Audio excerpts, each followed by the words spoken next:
Black, stop playing with him.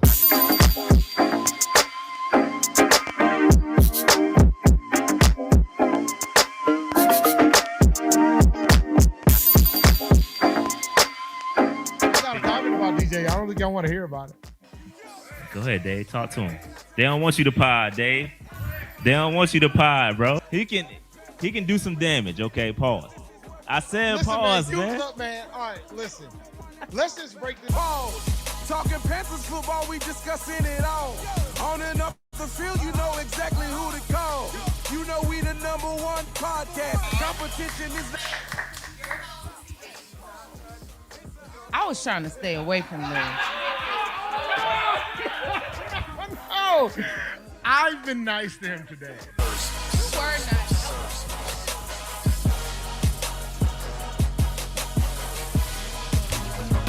Black, stop playing with him.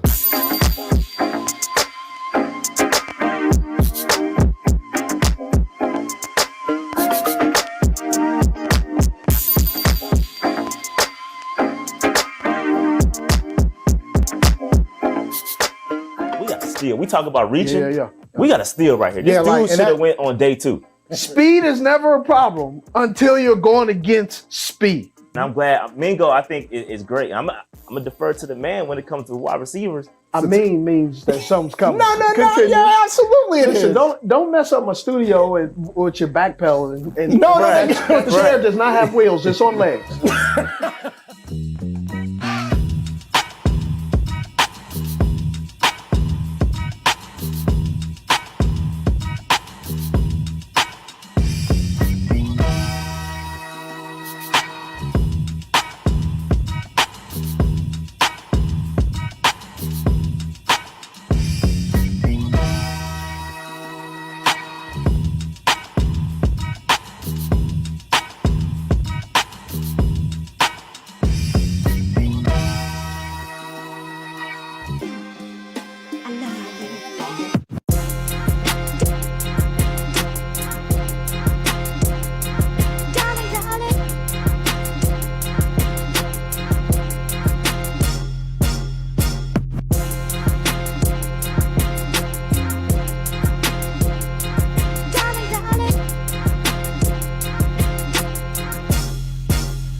Finally.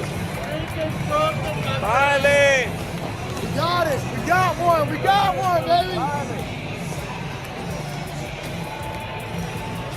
I just want to hear Sweet Carolina real quick. Might as well. We already here. When they gonna play Sweet? We ain't heard that in the whole year. It's been about a year. We ain't heard it in a year. It's been a year since we heard it. Let's go. We that. We that.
Panther Nation podcast. Yeah.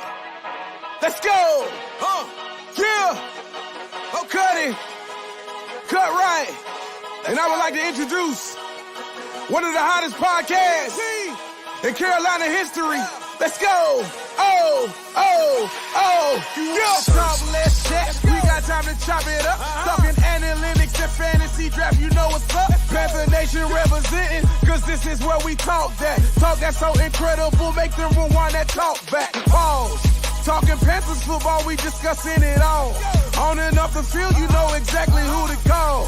You know we the #1 podcast. Competition is non-existent, you need to stop that. Pause. It's an honor to be a Panther fan. Pause. At Bank of America, that is where we ball. Coming to the jungle, then you gonna feel the pause. Winning the trophy for the city, it is the cause. Black, white, and blue, we going Carolina strong. And this is the conversation where everyone belongs. Discussing all the numbers and topics, you know we got it. We the hottest podcast, and we poppin'. Let's go.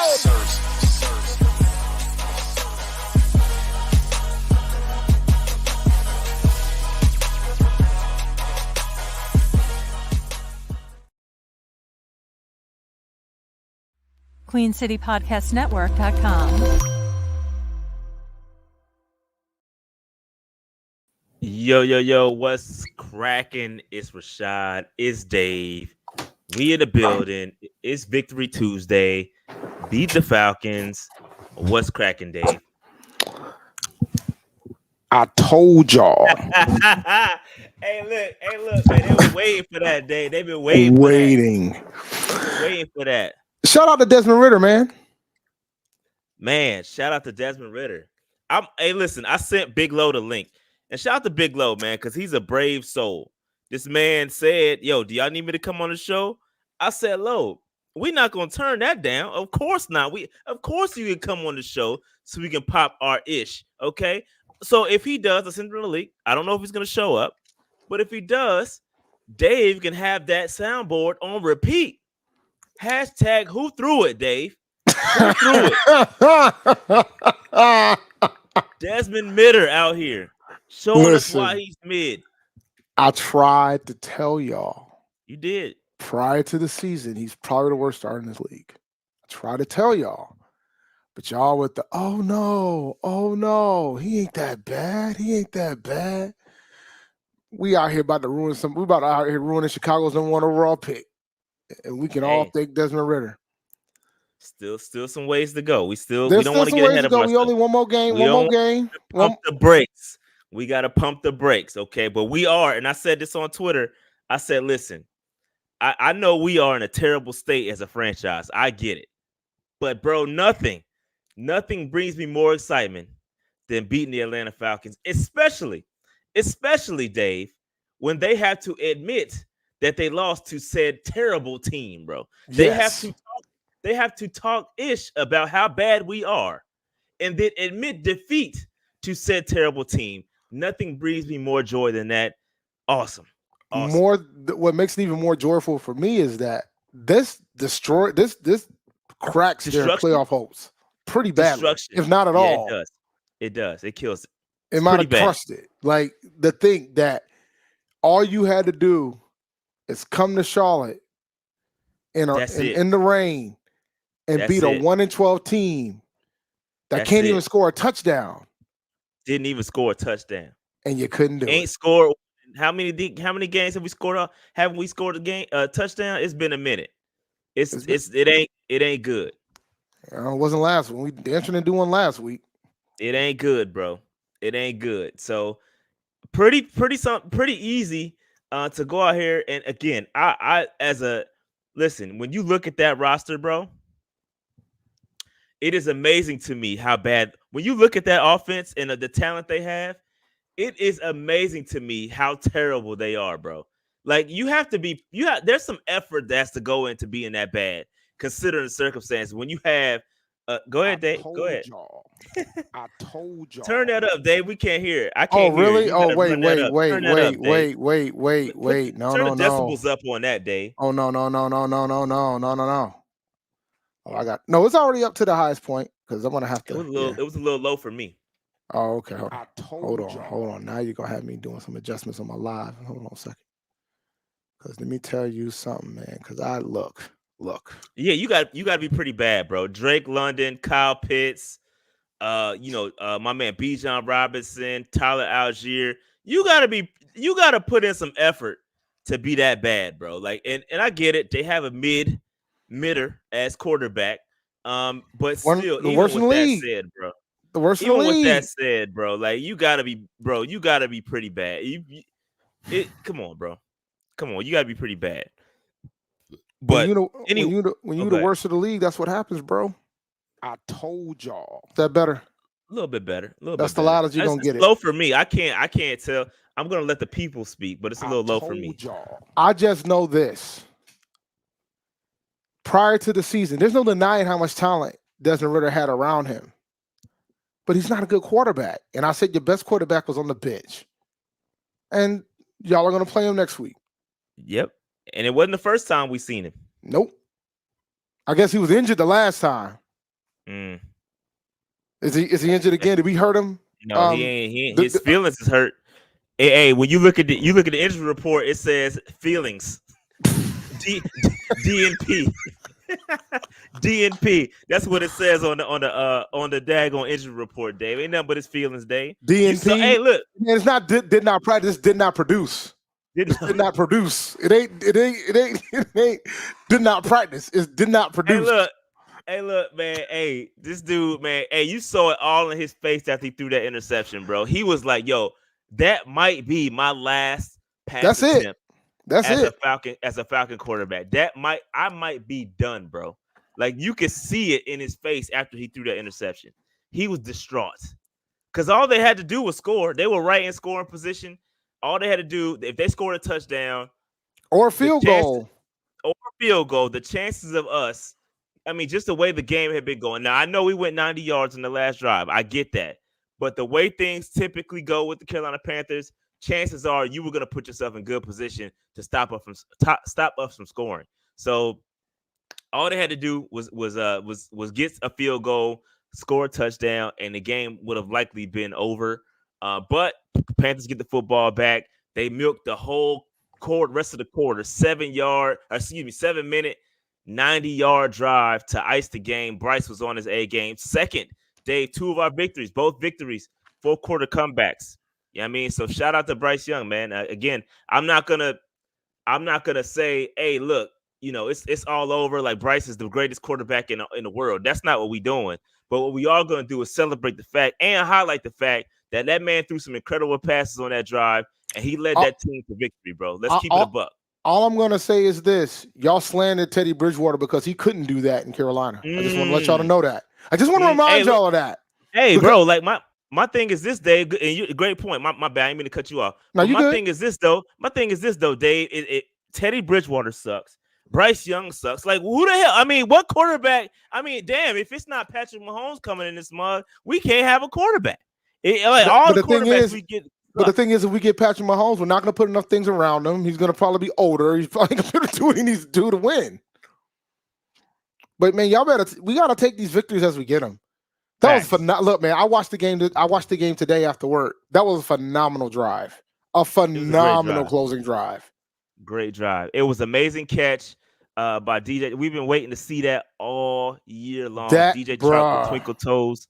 Man, what a catch. What a catch. And then Mingo also, I mean, hey, we're gonna have a discussion about Mingo a little bit later. We're gonna have a discussion about Mingo, but he's starting to put it together a little bit here. Again, he's starting to get open, catch the football, not drop the football.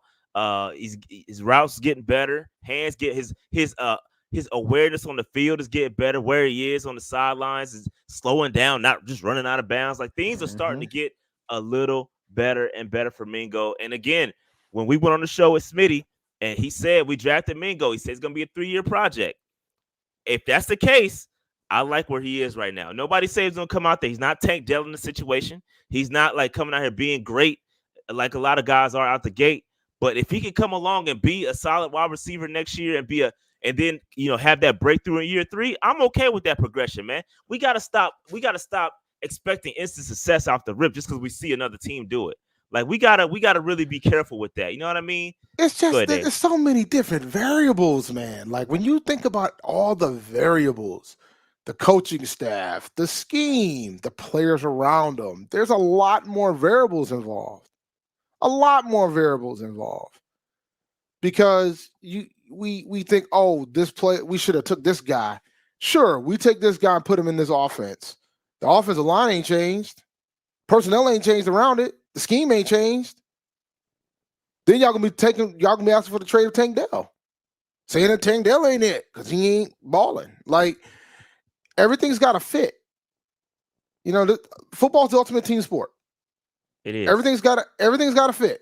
Everything's got to make sense. Everything's got to work together in unison. Yeah. And so again, when I lined this game up, I was on the pre-show with Chris from Charlotte Vibe, had the amazing backdrop, even though it was raining. Wonderful backdrop with Bank of America Stadium in the background. All I was saying is this game, we can't expecting wins at this point. Like that, you shouldn't be doing that. You should not be expecting us to go out there and get victories. But what you can look for in the games is the micro wins. Like look at the game. Like is Bryce getting better? Is Mingo producing? Like is the offensive line get? That's what the little things, bro. We might not win another game, bro. But you're looking for Bryce to get better. You're looking for everybody around him to get better, and we're looking for the offense to get better.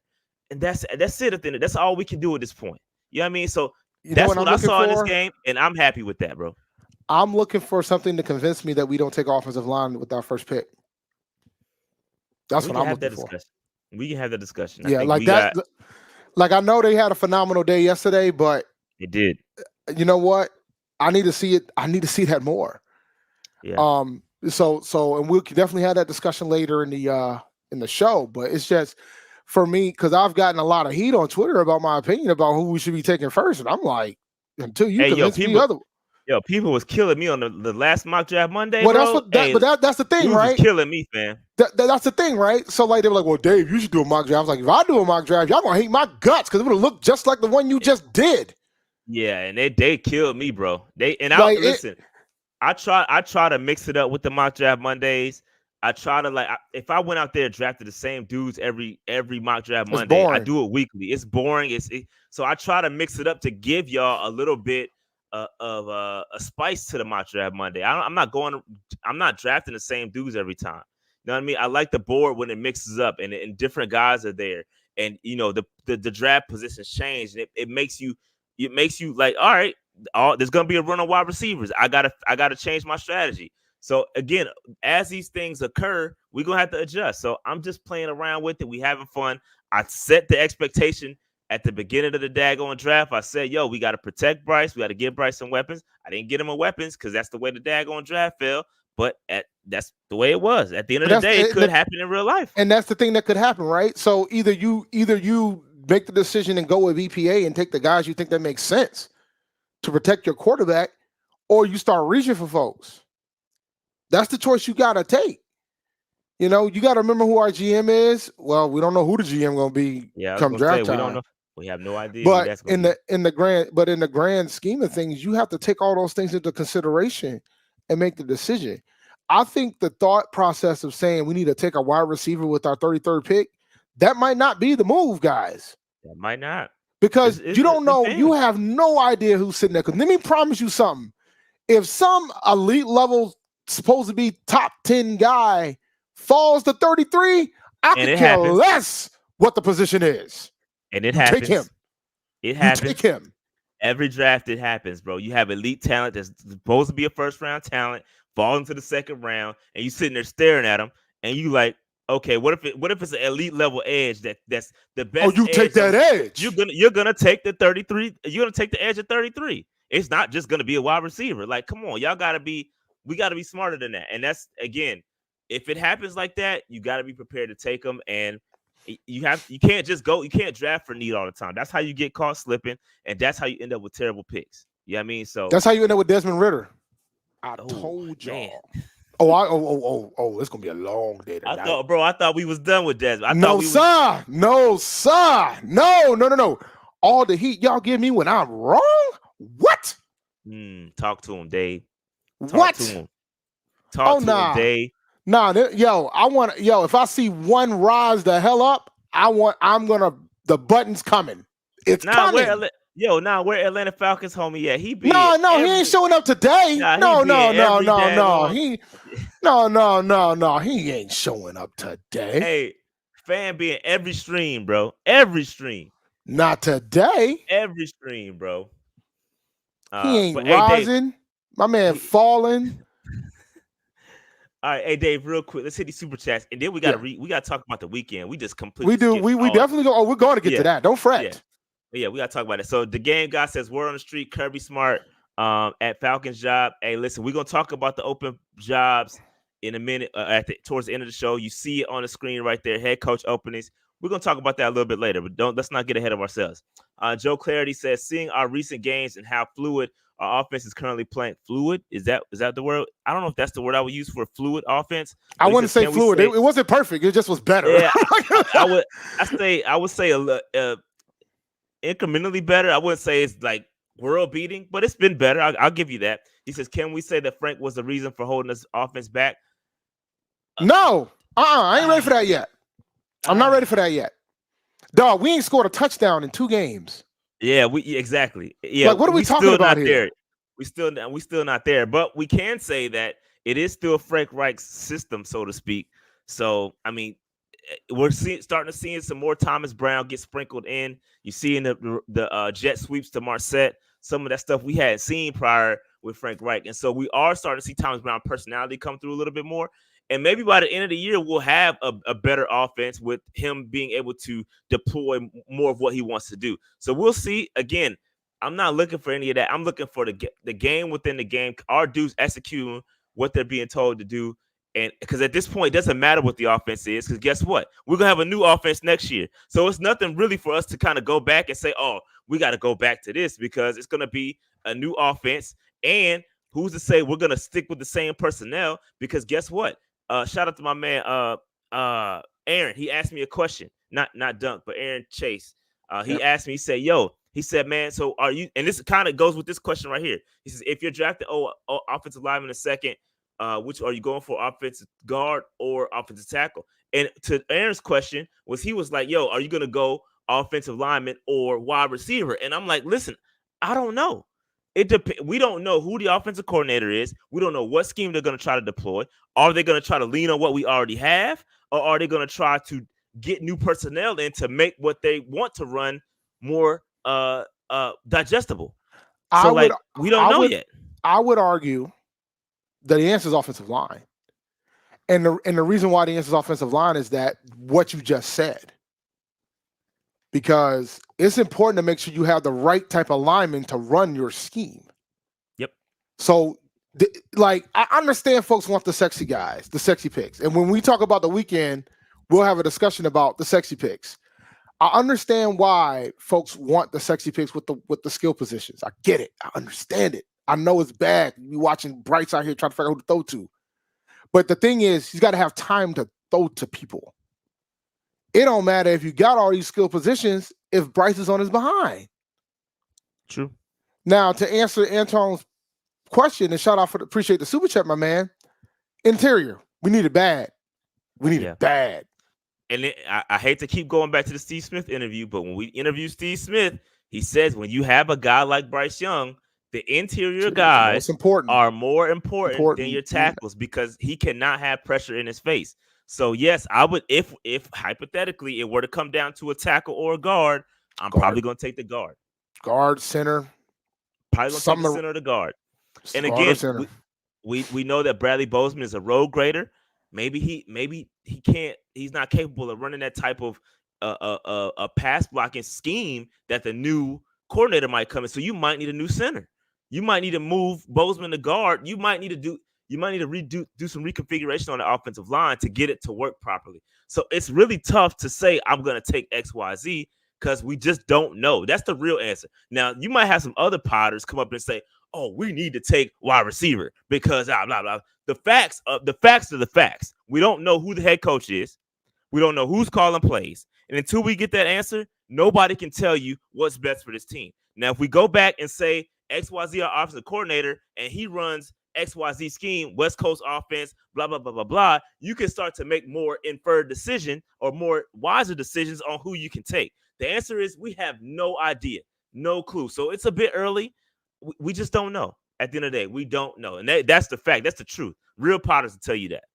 Real quick, A-Cash says, it's tough when you need offensive line and wide receiver. The QB needs protection to get the ball to his weapons, but at the same time, the QB needs someone to get open when he does have the time to throw. Tough situation. I'm fine with either at 33. And there you go. At the end of the day, you got to be prepared. Either one. It's either one. We know both of those are critical positions that we need. At the end of the day, we got to have a GM that can draft late, because guess what? You can find both of those late. How many wide receivers are we looking at right now that Tank Dell was drafted in the 4th, 5th round? You can get good wide receivers late, bro. Tank Dell was a 3rd, but yeah, same thing. But my point is, same thing. The point is, you don't Same need point. you don't have to have first round. You don't have to have a first round receiver. You can find good ones. Same thing. Yeah, you can find good ones across as long as they're deployed properly, and that it doesn't matter. It does not matter the type of guy you get if he doesn't mess with the coordinator and the system. The system is the most important thing, and we don't know what system we're going to be running next year. So until we get that, we just don't know. I mean, the greatest wide receiver that the Panthers ever had was a 3rd round pick. I mean, Facts. It was a 3rd round pick. I mean, so you can find wide receivers in any spot in the draft. Yeah, but Puka. So my man Puka is listen. Look at what they do over there with the Rams.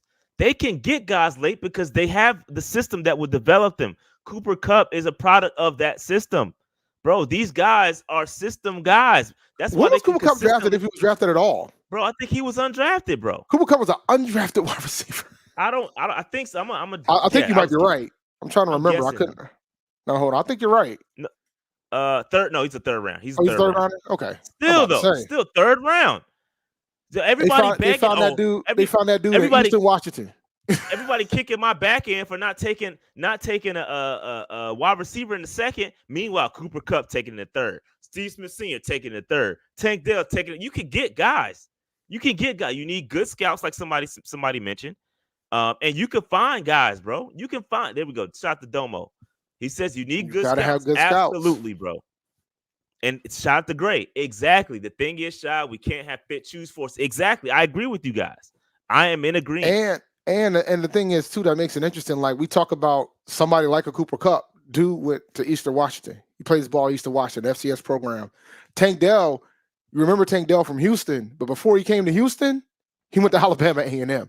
You can find guys in these smaller backgrounds, but now more and more kids are going up to FBS to play their later ball. But the point I'm trying to put is that you can find the talent. You can find the talent outside of the 1st round or 2.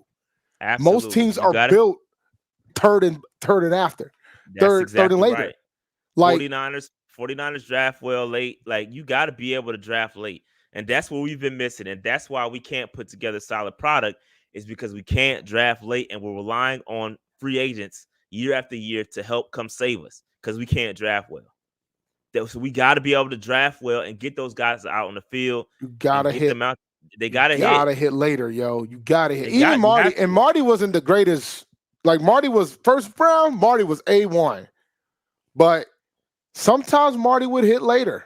He would hit later. Like, he hit on Greg Hardy. Like, sometimes you hit later, but it's you got to have that ability. You got to have a good scout team. Point blank, period. All right, Dave, let's go back. We spent a lot of time on the game. We already about halfway through. It's okay. Ain't no problem. Right. It's not a problem. Dave, no problem. Listen. I know we're going to talk about weekends and all that, because I had an interesting weekend. I'll say that.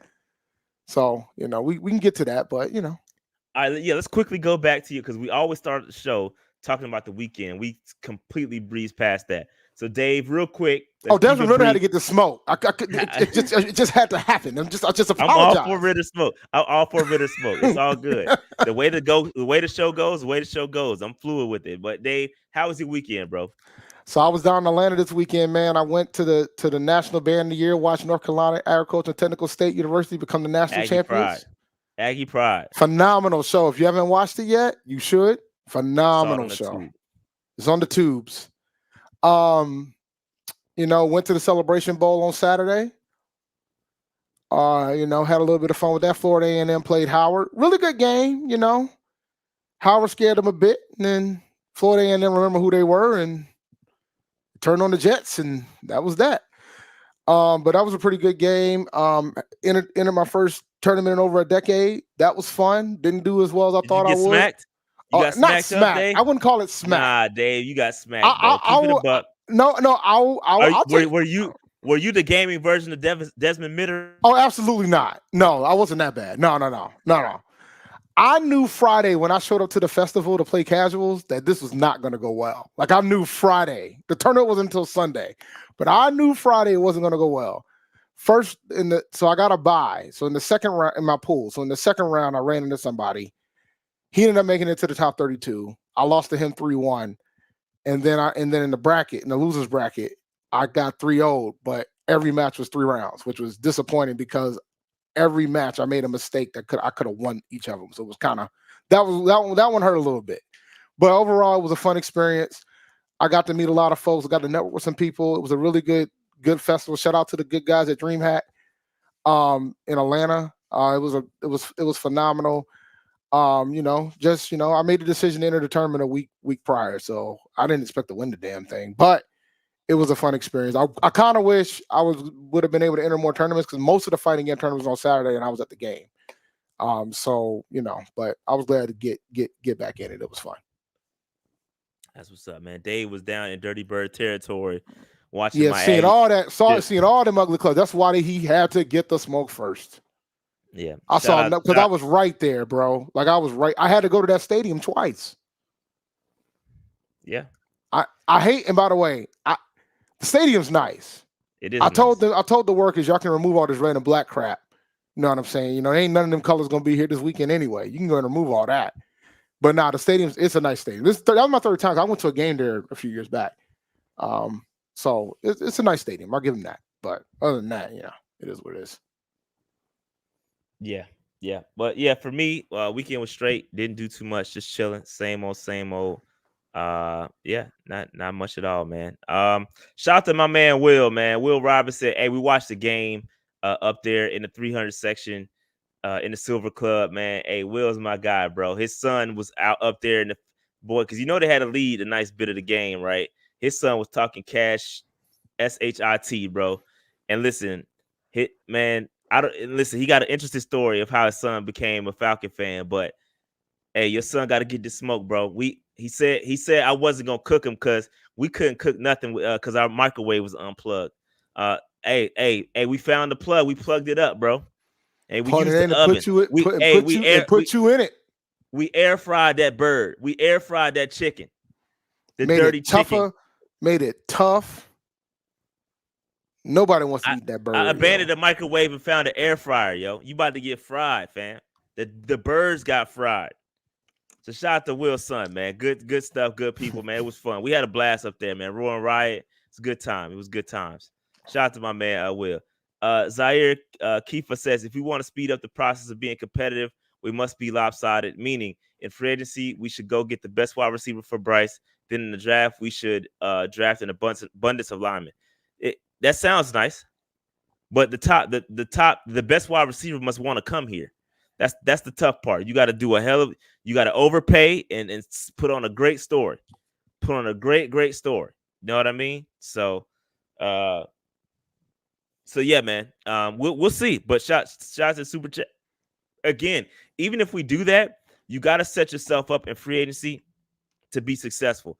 You don't go into free agency with any gaps anywhere. You're going to have to get some veteran offensive linemen. You're going to have to get some veteran wide receivers. You go into the draft with veteran presence. That way you can pick BPA literally, right? So we're going to do some work in free agency. Again, we're probably not going to get some of the top names out there, but hopefully we can get some serviceable names just because, I don't know if we're going to be able to get the top tier talent to come here. It's going to be, we're going to have to overpay him if we want him. Definitely going to have to overpay.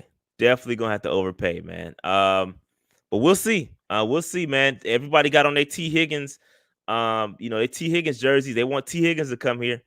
We'll see. I got very low expectations for T. Higgins coming here.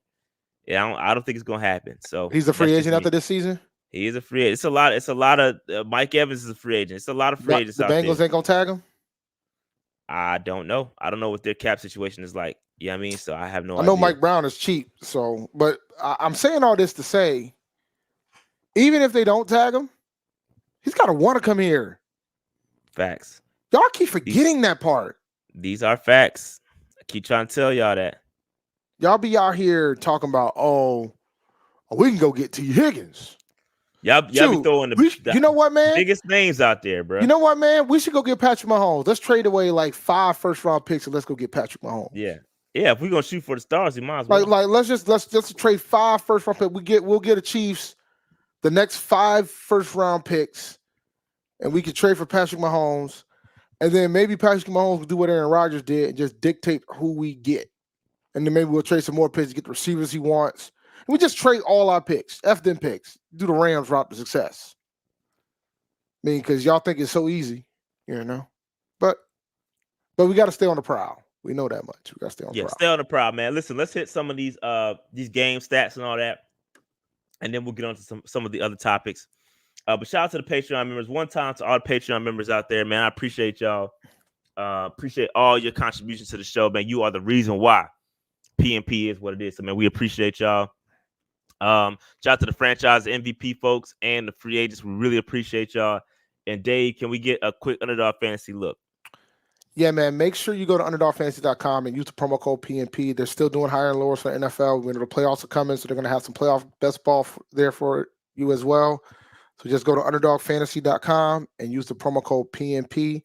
You can do the pick'ems. You can do the best ball drafts. They still got scorchers where you can win up to 100 times your money. But the regular game for pick'ems, you can win up to 20 times your money. So just go to underdogfantasy.com. Use the code PNP when you do. Appreciate y'all. All right. Oh, okay. So, Dave, we talked about this earlier. Offensive line. Here are the offensive line grades. I hadn't done it in a while just because it takes some time to put all this stuff together. And it's been ugly for the past couple of weeks. You can be honest with the people. It's been bad. I'm being honest. I ain't really felt like it, man. You know, you got to put in some effort to put this stuff together. And I ain't really felt like it. So, Dave, very interesting stuff here. We only gave up 1 sack, only 4 total pressures the entire game. 4 pressures, and one of them, three of them were by the offensive line. One was by running back. So this has been the best offensive, especially pass blocking. This was the best pass blocking game. Look at those grades, bro. Icky 76, Cade Mays 89, 81, Bozeman 83, Gabe Jackson 71, Taylor Moton 83. That's the best pass blocking we've seen all year long, bro. And shout out to Gabe Jackson because he did fill in for Nash Jensen. Nash Jensen was struggling, bro. They threw Gabe in. They split carries equally. 33 reps. They split reps, 33 reps per person. And Gabe Jackson balled out. He gave up 1 sack now. He did give up 1 sack, but what an amazing performance by Gabe Jackson. Came up off the couch and put together a solid performance. And listen, the caveat is yes. Atlanta's pass rush ain't that great. They're dealing with some injuries. It was raining. There's a lot of things. Okay, we'll take all that. But at the end of the day, Bryce Young was able to perform pretty well when he's upright and not having to run for his life. That's the biggest takeaway. Who cares about it? Who cares about who was against? Who cares about the weather? Who cares about it? At the end of the day, what you learn, the biggest takeaway, regardless of, and Bryce Young has time, you're going to get a solid performance from Bryce Young, period. And you can put together a run game. Yep. So, Dave, what you think about these offensive line grades, bro? Yeah, man. Shout out to Gabe Jackson just showing up and doing what he did, man, because that was a phenomenal performance of him. Like, I was watching the game today, and I'm like, man, Bryce got plenty of time. He's been able to execute, and it was great to see. Shout out to Cade Mays, too, man, because to get a pass block rate in the 80s is outstanding. It's tough. That's hard to do, bro. It's hard to do, and they've 3 out of the 5 pulled it off. So shout out to those guys. The bottom line is this is just 1 game. I need to see this again. Yeah. Like I'm happy that we got the win. I'm happy that the offensive line played well. I'm happy that Bryce Young was protected, but I got to see this again. Like I look, because I want this to be a trend and not an outlier. And we got enough games to see whether or not it's that. We got 3 more games left, right? And again, that is what we're looking for. I mean, we ain't looking for dubs, man. The dubs, if the dubs come, the dubs come. If they don't, look for the games within the games. Are we winning those battles? Is the offensive line getting better? Is Bryce Young getting better? That's what we need to be looking forward to. Not necessarily the game, the result of the game. You know what I mean? So shout out to the offensive line. They played well. I'm with it. And we got to see it game after game and improve. And I think with some continuity. Now, here's the thing, another little caveat here. Gabe Jackson, this is his first game played the entire year. There's going to be some film out on him this time. At some point, is he going to get exposed? That's the biggest question mark. You know what I mean? Yep. So shout out to Gabe Jackson. Hell of a game. So with that said, Bryce Young, bro, look, this is what you get when you get time.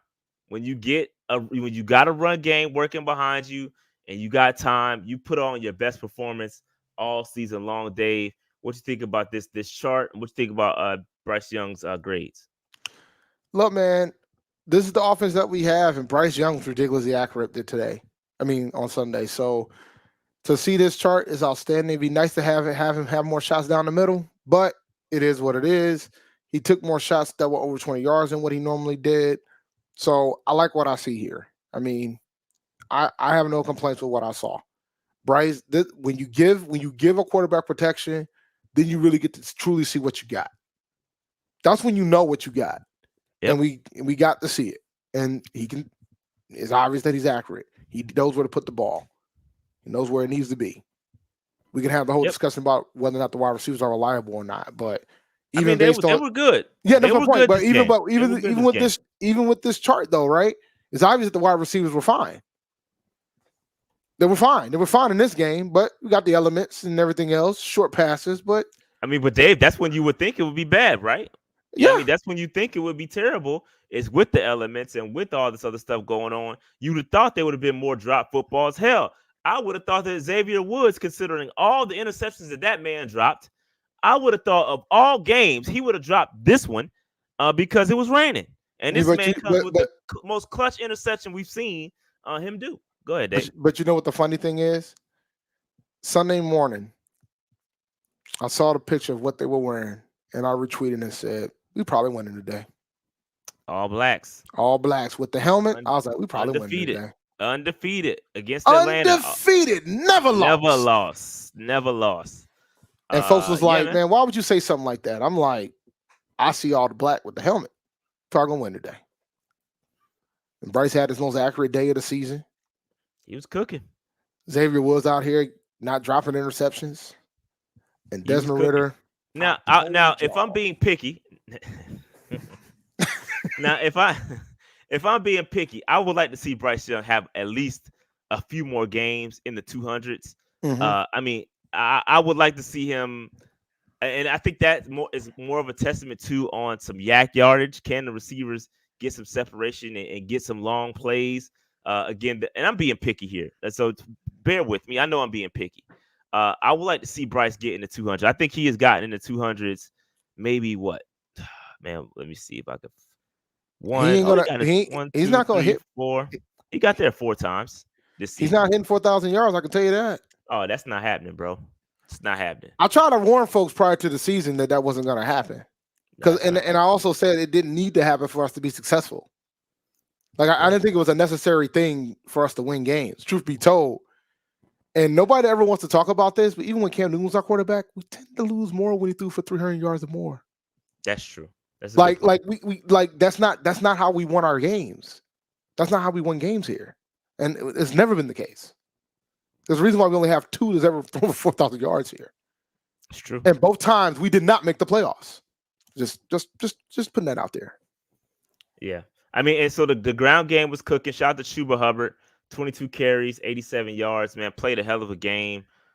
Smith Marset, again, we'll talk about him a little bit later, but hell of a game by those guys. The run game was going. He was supported by a good offensive line, and that's what happens when everything clicks. And I'm not saying it's perfect because we did not score points. We still can't seem to get 1 yard. That bugaboo still is a problem. It's still a problem. Even though I saw a tail of 1 yard in that game. The first time we tried to get 1 yard, failed miserably. But the time when we really needed it, it actually did happen. Yeah, but that was later in the game. That was I later in the think game, though. you might have had some tired folks. And I know people get frustrated with the inside runs, but eventually dudes are gonna break. And that's what happened at that last when we needed that last 1 yard. Chuba, got it done. But yeah, man, that still is still a problem that we need to get fixed for sure. We need to get that fixed. All right. Some more context, and this is the first time I've ever seen 7 yards on this chart. Tommy Trimble was out here beating everybody. Elite separation. Elite, and look at Mingo. Mingo was above the league average in separation as well. It's the first time I believe we've seen that as well. So, listen, Mingo is starting to click a little bit, and I'm happy. I'm so happy for that to happen. Again, you got to be patient with Mingo. Nobody was saying he was going to be elite day one. It's starting to click for him, and hopefully year 2, year 3, like I said, he gets better. Again, Bryce Young only took what? We took a couple of shots. Well, no, one shot, 20 plus, but a lot of the intermediate stuff was clicking. I think they tried to really overdo it last week, and maybe some of the shots were there. So I get the scheme was there. They tried to out scheme the Saints with taking the deep shots, couldn't quite connect. They kind of peeled that back a little bit, or pulled that back a little bit this time, and just took what the defense gave them. And Bryce he executed. So shout out to Bryce. Again, 18 of 24, 75% completion percentage, 167 yards. I'll take it. All right, and just going back to Jonathan Mingo again. I think this is why you're starting to see Mingo on the field a lot more than you see a guy like Terrace Marshall. We talked about it when we drafted him. That run blocking, the man can run block. His run blocking grades are consistently high. You know what I mean? So again, very good job run blocking. His receiving grade 63.5, overall 66.2. One of his higher games as well. If you look at this column right here, this is week 1 right here, and this is week 15. So you can see starting to put together a couple of games a little bit. He had a 67 in week 13, kind of dropped back down a little bit, and then come back again with a 66.2. Getting better. He's getting better, and this is what we want to see. Hopefully, he can close the year out strong. I'm not sure where he is total receiving yards. Let me find that out. Let's see. Mingo has 409 receiving yards. So if Mingo can get 500 plus on a season, 600 plus, I'll take that. I think that's a solid rookie season. I'll take that. He's got 3 games left. That. We'll see. We'll see if he can reach that. You got to remember now, guys, Bryce is out here. He ain't throwing for 200 yards every game. So, I mean, he's distributing the ball. Right. It's about opportunities, too. Yep. Like, I think everybody wants to always have a guy that's going to throw for 300 yards every week. And that's just not what we are. That's not who we are. Yeah. It's true. It's not who we are. I never, that's one stat I probably should have looked up for PNP trivia, PNP Mania, because quarterback has the most 300-yard passing games. I want to say it's probably Jake, but I have to check. Might be Jake. Could be. That's a good question. It's between them two. I don't know. But obviously, Dave's gonna be between them two. It don't have to be. You never know. Steve Berline still got the record now. Yeah, he wasn't. It's a short little stint though. You said the most. It was. Most in the. Berline might Mingo have a TD. No, Mingo does not have a TD yet, and that's the unfortunate piece. Like that's just a product of the offense, and that's what I'm talking about. Like that's not Mingo's fault that he's not getting a touchdown throw or touchdown reception. Like the play calling when we get in those situations is not good. So there's a ripple effect. That's why I'm not looking for TDs. I'm not looking for just, hey, look, can we get better each game? You know what I mean? So we'll see. Lil Les says, what if the Falcons go after Jaden Daniels? Hey, have at it. Just keep Justin Fields away from me. I think Justin Fields with those weapons could be a problem. That's just my opinion. I don't know, keep Justin Fields away from Atlanta. I don't know, man. But I do think we'll talk about Atlanta later in their situation. But anyway, that is somebody asked, will Bryce Young throw for 300 yards? Bold prediction. No. Yeah, I don't think so. He's He not. hasn't even come close. I don't think. I thought he The had one close- game where he was no. The No. one game where we did throw for a lot of yards, that was Dalton. Yes, that was Dalton. That was Dalton. Went 300 plus, but the closest he's come was 235 yards against Houston. So he hasn't even come close. Like, so I don't see that. I don't think that's even bold, Dave. I just think that's just being a realist. I don't think. Yeah, I know. I just want to use the button. That's all. It would be nice. I ain't gonna lie. It would be Ain't gonna great happen. to see, but I don't think It's not happening. Cause we got left. Who we got left? The Packers, the Bucks. Who's the other team? Packers, Bucks, and Jags. The Jet. Nah, it ain't happening. Yeah, that ain't happening, bro. If it is gonna happen though, it'll probably happen against Jacksonville. Because if that ends up being a high-scoring game, it might be forced. But if that happens, we're gonna lose. But we're probably gonna lose anyway. But we're gonna lose. Shout to Wade. He says temper tends to overcorrect. That's a fact. He does do that. Thoughts on him offering the job to Evero since he's up and coming, potential OC candidates in that case. I doubt that's happening because, and I do agree with your point. Your first point was temper tends to overreact or overcorrect. It's a great point. It's a great observation because he does do that. However, I do think it's already out there that we are looking for an offensive-minded head coach. Like So last year. I still think that's going to be the case. I highly doubt we ask Evero to take the job. Just my opinion. Well, look, I'm not going to say what I'm going to say. I'm going to keep my mouth shut. But I think you guys can figure out what I'm going to say. But either way, if you're looking for an offensive guy, Evero doesn't have a shot. I was about to slip, bro. I was about to say it, Dave. I know where he's going. I was about to say it. Look. I see a trend. Maybe y'all don't want to accept said trend. No, we see it. We see it. No, I'm talking about. I know you see it. I'm talking about the viewers. I see a trend. Y'all they see it too. Some of them might, but some of them deny. I see a trend. Y'all might not see a trend, but it is what it is. He's gonna go after offensive guys, so Evero doesn't have a shot. All right, so real quick, I got 4 guys I want to highlight, all on stock up. I didn't give any stock downs because when you win, you don't even care about the downs, okay?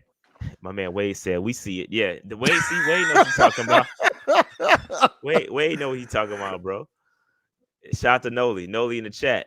But here's the deal. I want to give Smith Marset his flowers, a himothy, because Dave, he called a shot.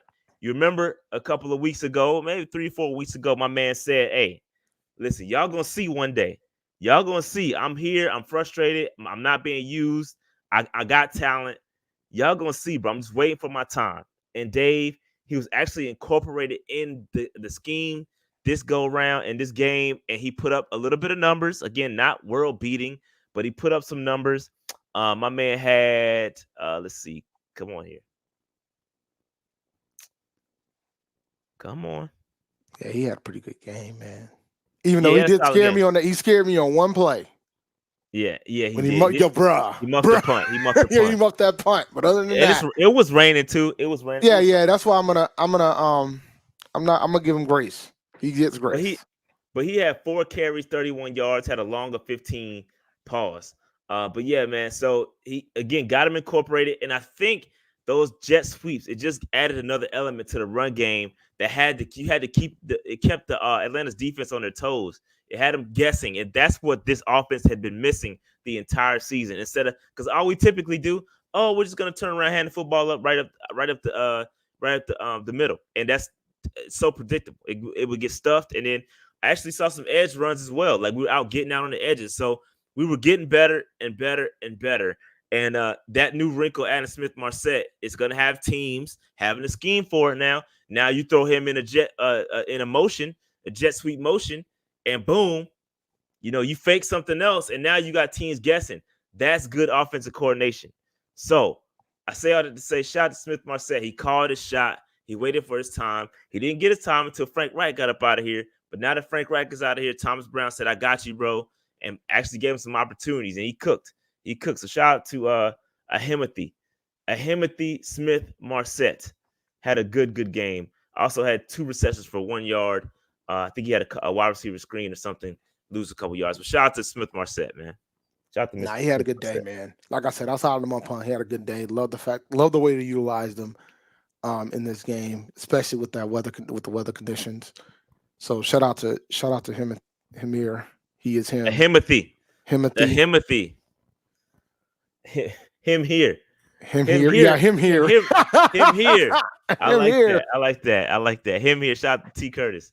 Him here. Hey, we also, Dave, we got a shout out. We got a shout out to Yetur Gross Matos. Dave. YGM made an This appearance. is about the third or fourth time we done shouted out YGM. And we were tough on YGM, but he is starting to cook, Dave. He had a really, really solid game against the Atlanta Falcons, stopping the run. Had a solid game. He actually graded out, Dave, at 81.4 overall, bro. Solid game. And with 81.2 against the run. Very, very good against the run. He had 4 tackles, 1 assisted. He had 3 stops, according to PFF. You know, they have a special definition for what a stop means, but he had 3 of them things. So shout out to Yetur, bro. I mean, he's cooking. He cooked in that game. He didn't have any pressures or any he didn't have any sacks or QB hits or hurries, but stopping that run, bro. That's what he was good at coming out of college, and that's what he did in this game. So shout out to Yetur Gross Matos. Is it going to be too little, too late for him to get extended? Probably so, but he's playing. He's playing well. It all depends, man. Like, you never know, because dog, this is 2-12 team.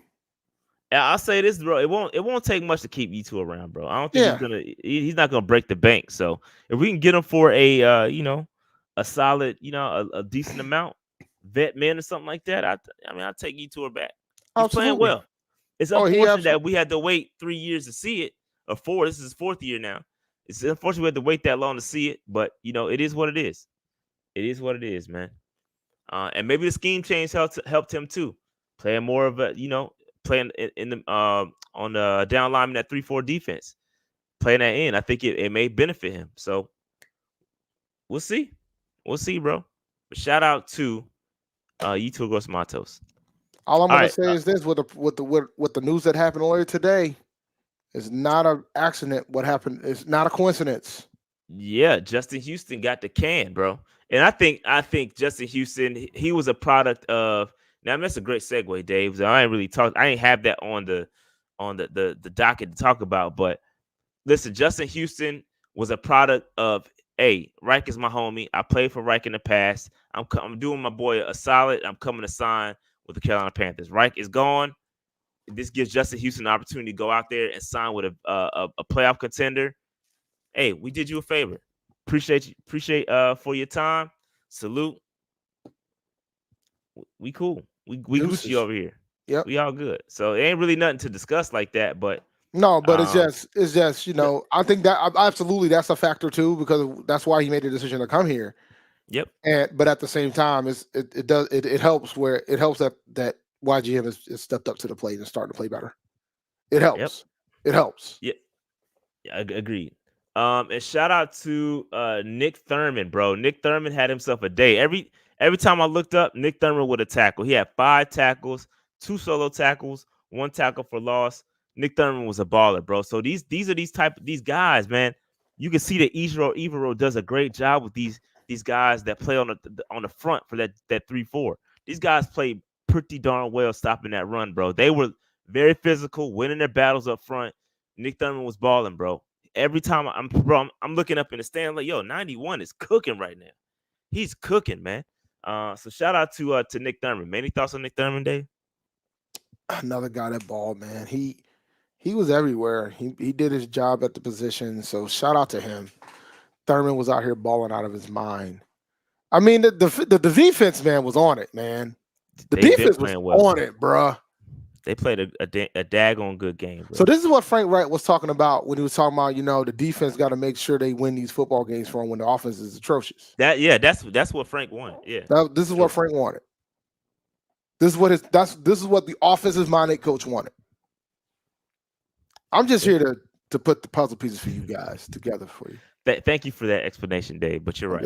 I'm just here, Nick Thurman. We brought in Nick Thurman from free agency. Yep. He was one of the guys brought in late during training camp. Also, shout out to Troy Hill, man. Troy Hill is also he was the highest graded defender on this great defense. He played limited snaps. He only played 15 total snaps, but he was a monster when he was out there. He graded out an 88 overall, Dave. He had 2 tackles. He also had a forced fumble. He caused that fumble down there in the red zone, which we could not score off of. Got the ball on the daggone in the red zone. Still could not score, bro. So we put, again, Dave, like you're saying, it's unfortunate that the defense could go in there and score for us, because I think that's what Frank Reich wanted too, is he wanted us to score. He wanted the defense to score points, because that's what defenses are designed to do, score points, not offenses. Well, I mean, that's what happens when you hire an offensive coordinator. Yeah, the defense at that point, it becomes the defense responsibility to score points when you have an offensive coordinator coach. Exactly. It makes now it makes sense. So if that's the case, I need to put Troy Hill on stock down, because he didn't score. He didn't capitalize. He didn't capitalize on the turnover that he got from the offensive minded coach. Dang. That's a shame. That's terrible, bro. Yo, hey, we're joking, by the way. If you can't tell, we're joking. But shout out to Troy Hill, darn good, and he's been nothing but great since. He knows the system. He's played with Evero when Evero was out in LA. So he knows the system very, very well. He knows where to be. Shout out to him, man. Because as long as Evero's around, I need Troy Hill here as well. So, it is going to be a major L if we lose Evero. We got to find a way to keep him. There's only one way to keep him. There's only one answer to this question, Rashad, and you know this. There's only one way you're going to keep him. You better offer him the head coaching job. That's the only way. Dave, I don't think it's not gonna happen. I know it's not gonna happen. I'm just trying to tell you what it's gonna take to keep him. But listen, here's the thing though, and it's deeper than rap, because y'all, yes, one part of it is bring him in as a head coach.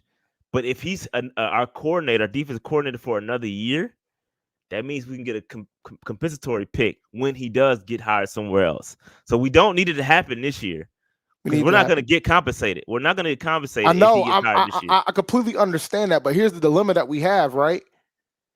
Unless Evero is willing, unless the new offensive-minded head coach that shows up wants him as the DC, David Tepper needs to give this man the biggest coordinator bag there's ever been to keep him going. He is literally the only guy that this defense is playing so well. Even when we were dealing with all the injuries, man, they still play tough. And now that we're getting healthy, they're ball. Just imagine if we get Shaq back. Dog, they are playing really well. They're about to pay Evero a head coach's salary just to be defensive coordinator. You have to. They're probably going to have to. No, I'm with you.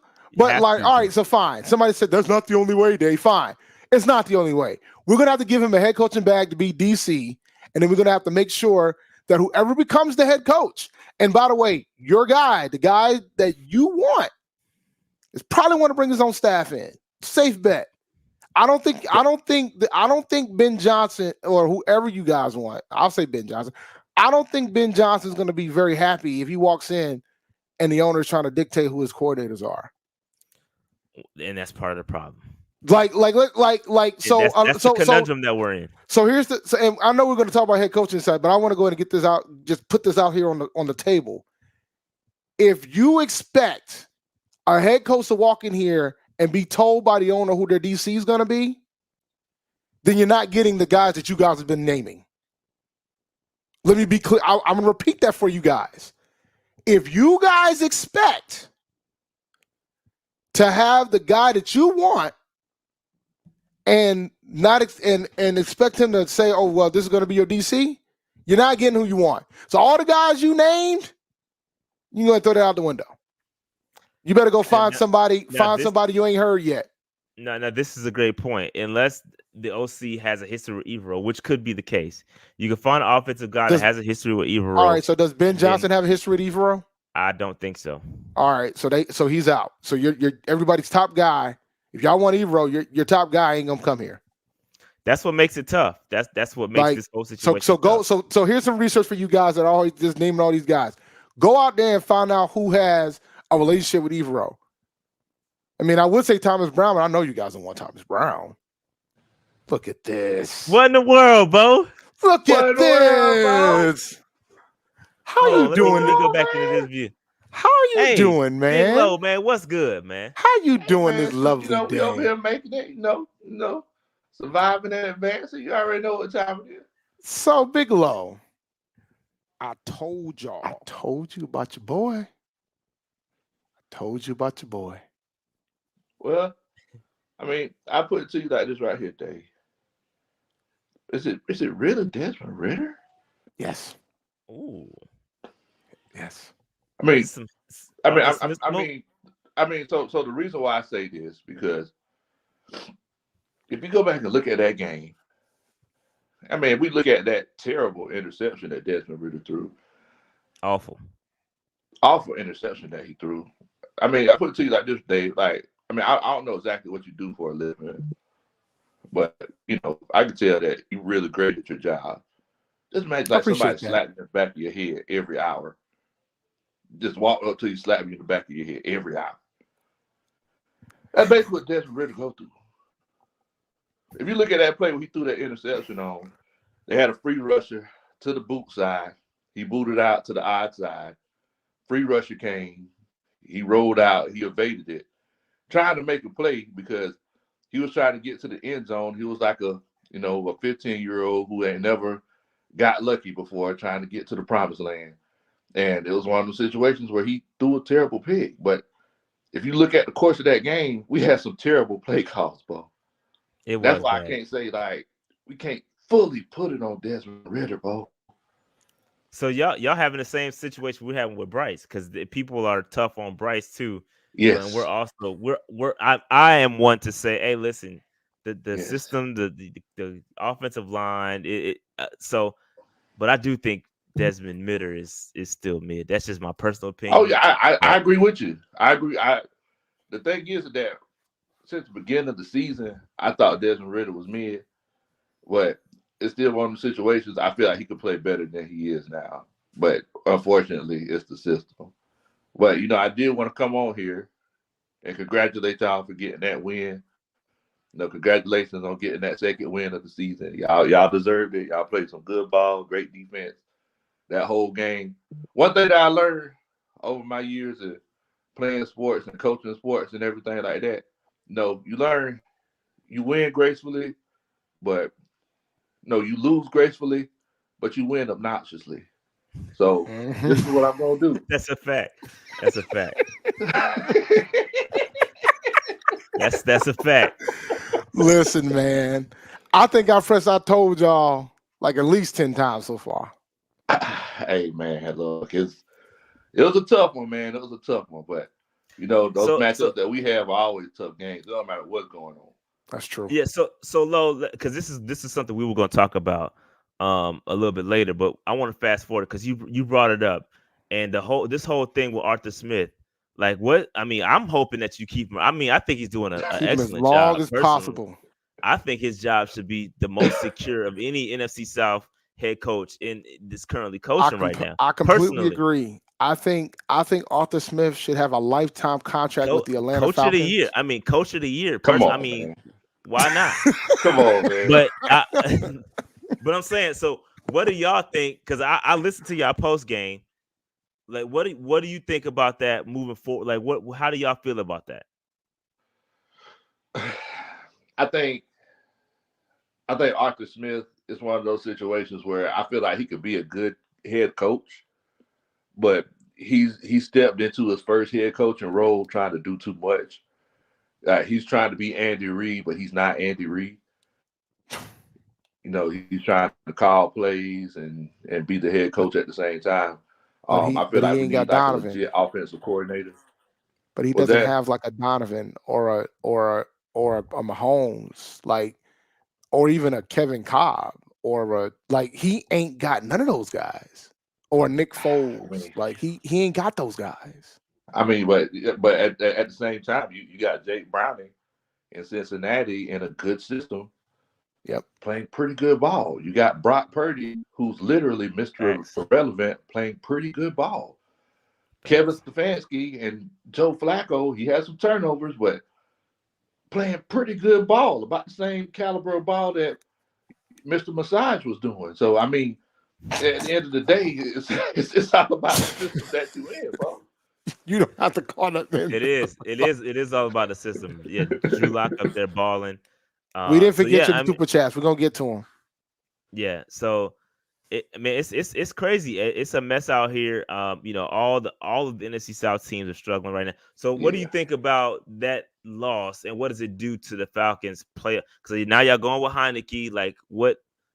I mean, what's the deal? What y'all doing? By the way, Heineke's been here before. He's taken over. Yeah. He's taken over with a young quarterback and led them to the playoffs before. Yeah. He should have beat Tom Brady.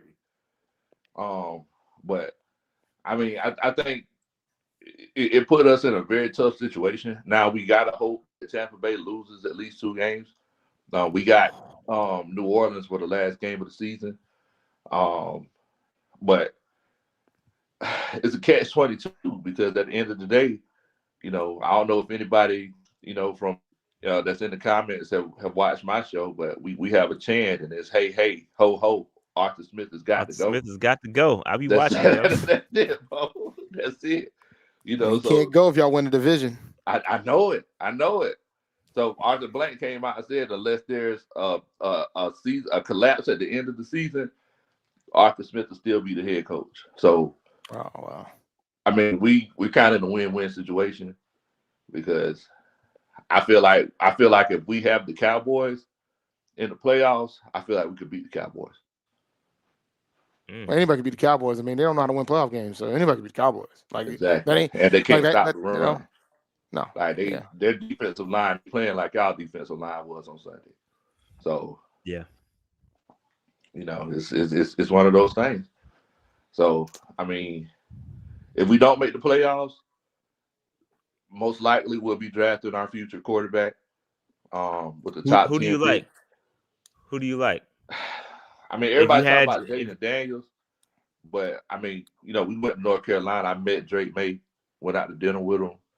He said he was going to hook me up if he came to Atlanta. So, Team Drake May all day. Good luck getting it. I think he's going number 1 overall, personally.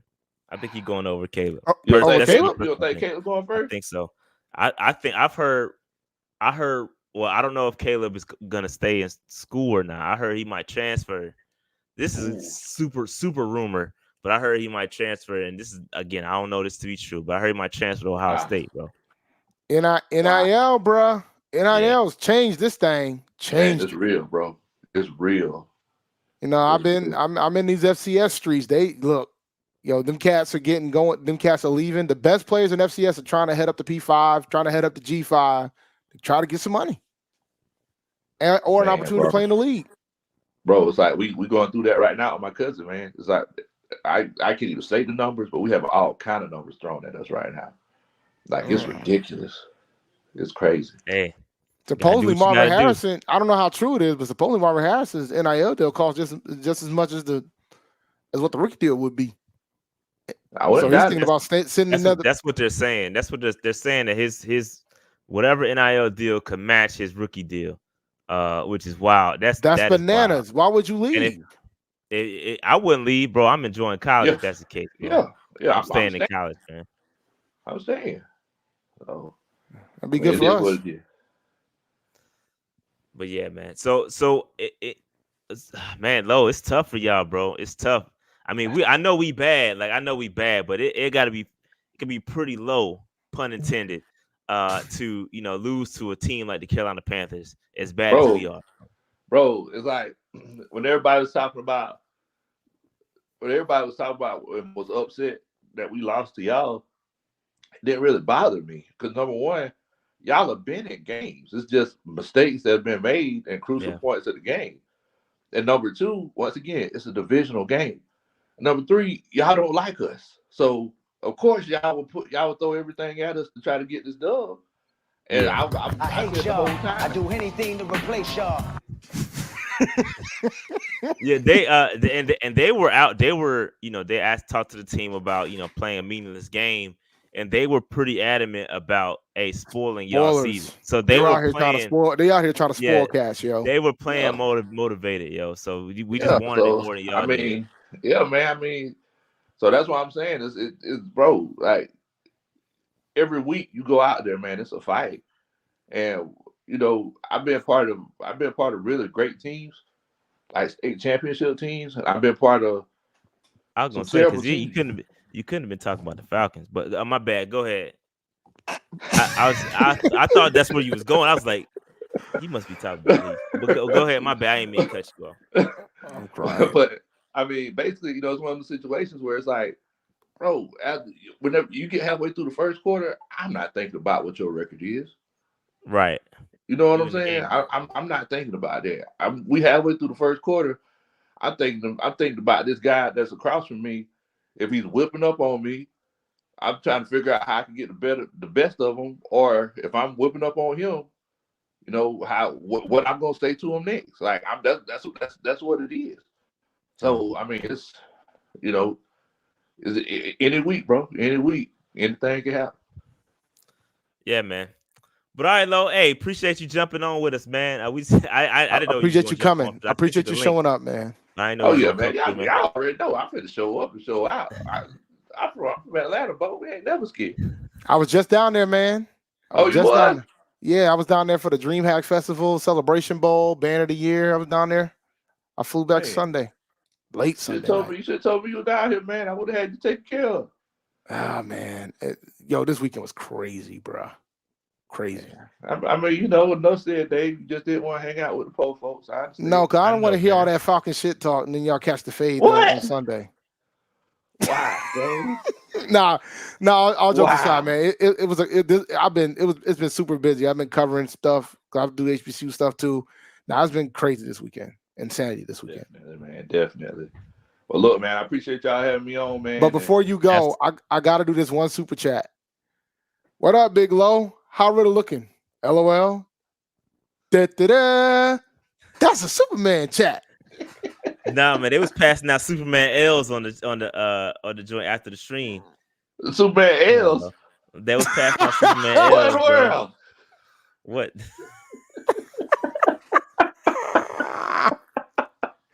Hey man, PNP family, y'all need to get that hate out y'all heart. Y'all passing out Superman L's.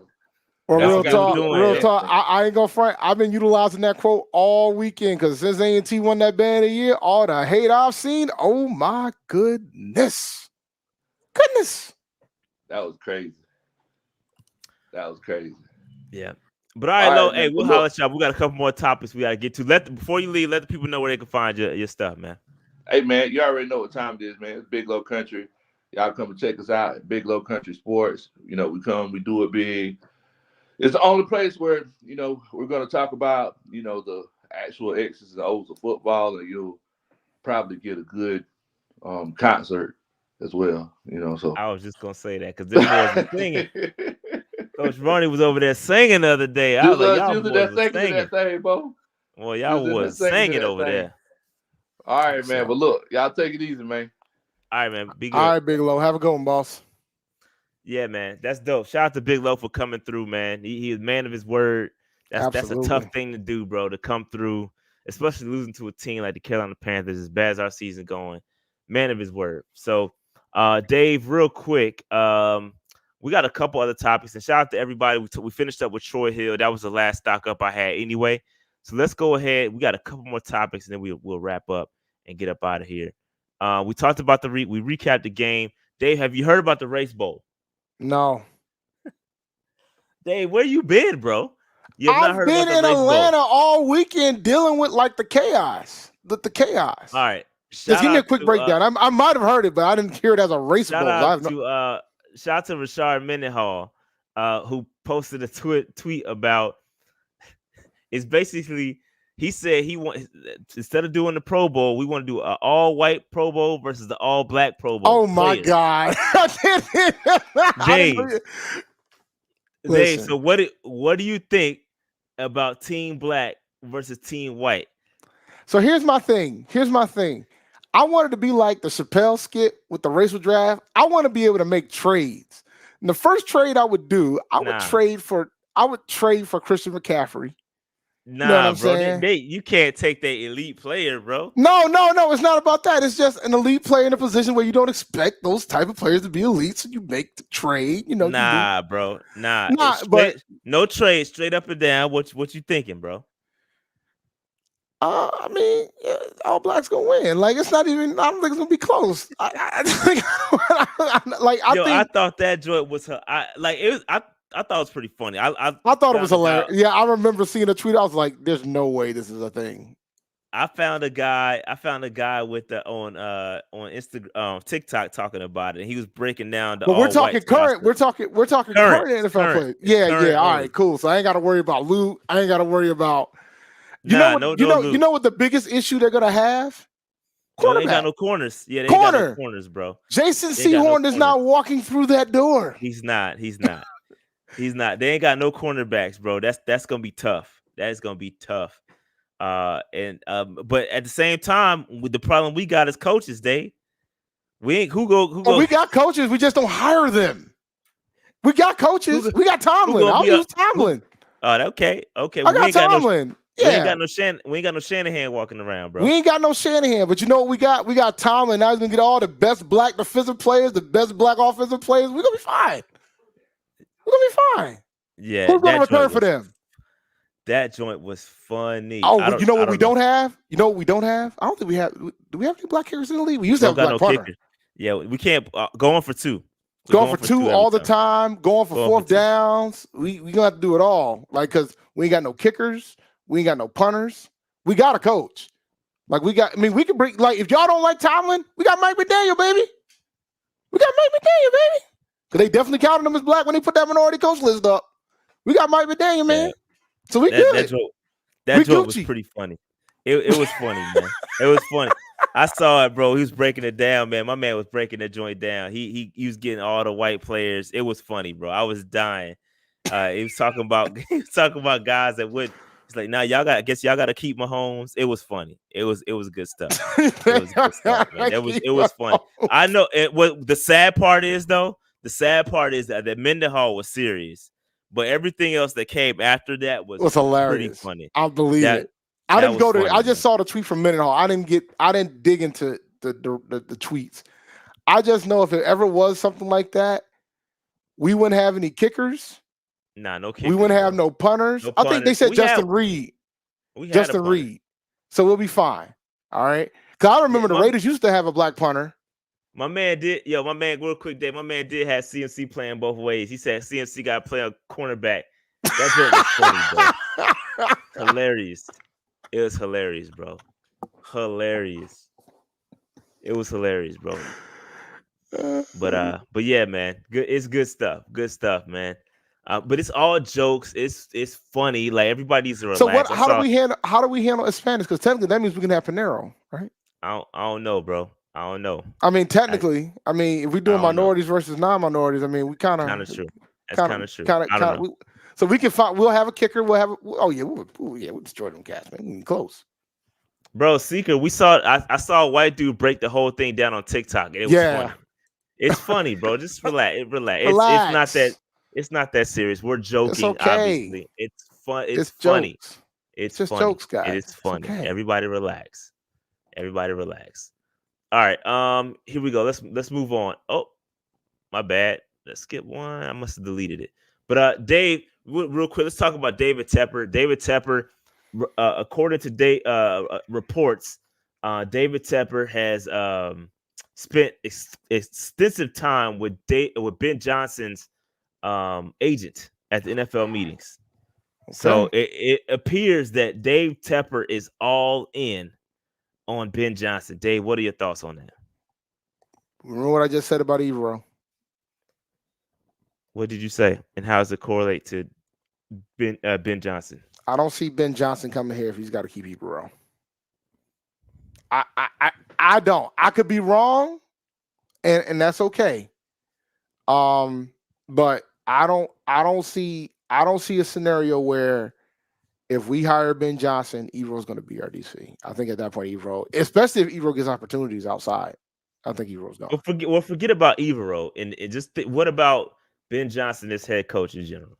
I don't have an issue if Ben Johnson's the head coach. I think this was probably always the target all along. I think this was the guy that he wanted last year. And when he made a decision to go back to Detroit, it became disastrous. And I think I can't confirm it, but I'm confident that it was probably Frank Wright was the backup plan. Yeah. My opinion. Yeah. I do think he's gonna continue to go after Ben Johnson. And it's gonna be whether Ben Johnson wants to go here, which kind of segues into the head coach openings. Excuse me, my bad. The head coach openings, right? So again, we saw that the Chargers job is open. We just talked to Big Low. The Falcons job might be open. It doesn't sound like that job's gonna be open unless the Falcons lose the rest of these games. I think my man's safe. Bro, they're on a 2-game losing streak right now, Dave. With that, I would say it's beginning to start look like a epic collapse. The thing is, if they lose the next 3 games, then yes, it's gonna be he's out. But I think that's a high probability, is what I'm saying. What's their schedule looking like? What's their schedule looking like? They got to play the Saints. They got to play the Saints with the Saints. On in contention. They got the Colts next week. Colts are playing good football. The Bears. They got the Bears after that. Hey, they won't. They got the Colts. They got the Colts, Bears. They got the Colts, Bears, Saints to close out the season. Winning the Bears game alone, that does not mark you safe, in my opinion. But that ain't a collapse. 2 out of 3 games. At that point, that ain't a collapse. That is a collapse, bro. Bro, that would be exactly what a collapse is. It would be 4 out of the last 5 games. Exactly. That's a collapse, bro. That is a collapse. That is a bad collapse, bro. I need the Falcons to do enough to keep this man for another year. Whatever it takes. Keep this man for 1 more year. Please, for the love of God. Keep this man for 1 more year, yo. Keep him for 1 more year. We gonna see, bro. We gonna see. I think it's gonna be very interesting to monitor that job. I think that there's let me see. They're tracking some. According to ESPN, they got an article out tracking the head coach openings and the rumors tied to those openings. And I just want to read this. I'll read the Carolina Panthers section, right? And because they talk about the pros of the job, the cons of the job, and then the latest intel. So let me tell you what's going on. This is according to ESPN.com, which that's basically David Newton. All right. So according to this article, the pros of the job are the Carolina Panthers have a quarterback who will be entering the second year of a rookie deal and almost $40 million in cap space to build around him. They will have a nucleus of solid defense of Brian Burns, Derek Brown, J.C. Horn. They have the NFL's second wealthiest owner who's willing to pay top dollar for the coach and staff. The cons of the job are the Tepper's changed coaches 3 times in 5 seasons, so he's shown a lack of patience. He also has a reputation for being too hands-on in terms of football decisions. The offensive line is a mess. The receiving core is below average, and Young still has to prove he can be a franchise player. The Panthers felt he would be when they picked him as the number 1 overall draft pick in 2023. The latest intel, as far as the Panthers are concerned, David Tepper plans to interview a lot of candidates, according to one league source with knowledge of the situation. The overwhelming sentiment around the league is he will focus on a young, offensive-minded coach, such as Detroit Lions coordinator Ben Johnson or Miami Dolphins coordinator Frank Smith. The biggest question that remains, will general manager Scott Fitterer, who was a part of last year's coaching search, keep his job? There are no guarantees. So that's basically the summary of where everything stands. Dave, to that you say what? If you don't remove Fitterer now, this is a moot point. I agree. No, I mean, come on, guys. What did the Chargers do when they got boat raced by the Raiders the other night? Clean house. They fired everybody. Yes, Coach, they did. GM, everybody out of there. Gone. Peace. Deuces. It's been real. Like, you got a clean house. And I never want to have somebody, talk about somebody losing their job. But, like, if you're trying to do this the right way, you got a clean house. But the concern at this point is, if you do a clean house, you're going to be behind the ball in everything. Finding your GM, finding your coach. You're going to be behind the ball in every aspect because now you got to scout. Now you got to get the draft board ready. Like, So it's a tough situation to be in. I just feel like if you're gonna make a decision like this, you need to go ahead and make it now. But you know, Yeah, and I think that I like Ben Johnson. I think Ben Johnson it checks a lot of boxes in my brain. I think that the only thing that has yet to be seen is can he build a culture, right? Can you? Because that's cool that you can do X's and O's, but can you be a leader of men? That's what we've been missing, right? So if you're gonna do that, if you're gonna hire him, you got to make sure he can build the culture and bring back Panther football, essentially. And so that's a concern of mine when you talk about. Then it goes Ben back to a question that I've asked in the past. Does this owner want to bring back Panthers football? And I say that from the standpoint of what he thinks football is. It might be different than what we're expecting. But the irony of it all is a lot of the fan base don't want that. They want somebody to have a potent offense. It's throwing the ball over the field. You know what I'm saying? Which is against I'm cool. Of who we are. I get that. I'm cool with winning. Whatever it takes to win. No, Man, I'm with you. If it's running. I don't care if it's passing. I don't care if it's the greatest show on turf. I want W's, bro. When I talk about culture, bro, I'm talking about winning. Man, like a winning culture, but the keep pounding, like the playing with heart. Like we just been out there. In my opinion, it's just like going through the motions. Like as a fan base, we have nothing to be like. It's just missing. Something is missing, and I can't quite put my finger on. I can't put the words to it. But it's not just about winning. It just feels like something been missing around here. And again, obviously, Cam Newton brought a lot of that back. Brought a lot of that to Charlotte. But since he's been gone, it's just not only has winning been evasive, but it's just like the culture. It's just gone, bro. Speaking of Cam Newton, I saw Cam Newton at the Celebration Bowl on Saturday. A word? Yeah. Cam talking about. Well, I didn't get to talk to him, but he was there. He was in the building, taking pictures with a bunch of folks. Gave the kid something that was pretty. Gave a kid that called him out because you remember, man, like his brother played for Howard. His brother was there. Right. His brother played for Howard. Yep. So he was on the side. He was on the sidelines with the Howard football team. So shout out to Cam. And he's from Atlanta, so makes sense for him to be there. Yeah. All right, but we got two super chats to hit real fast. Yep, go ahead. Shout out to ACAS. This may be a stupid question, but when an OC gets hired as a head coach for another team, where does he find his defensive staff? It can't be for the defensive staff from his old team, right? It can be if let's say you have somebody that wants to get a promotion, like you have like maybe a linebackers coach. It's a coordinator, exactly. Yeah, that wants to get promoted to a defense coordinator. He can go with him. It's usually an assistant on a position coach. They usually start snatching guys from the old squad and then promoting a defensive coordinator. That's typically how it works.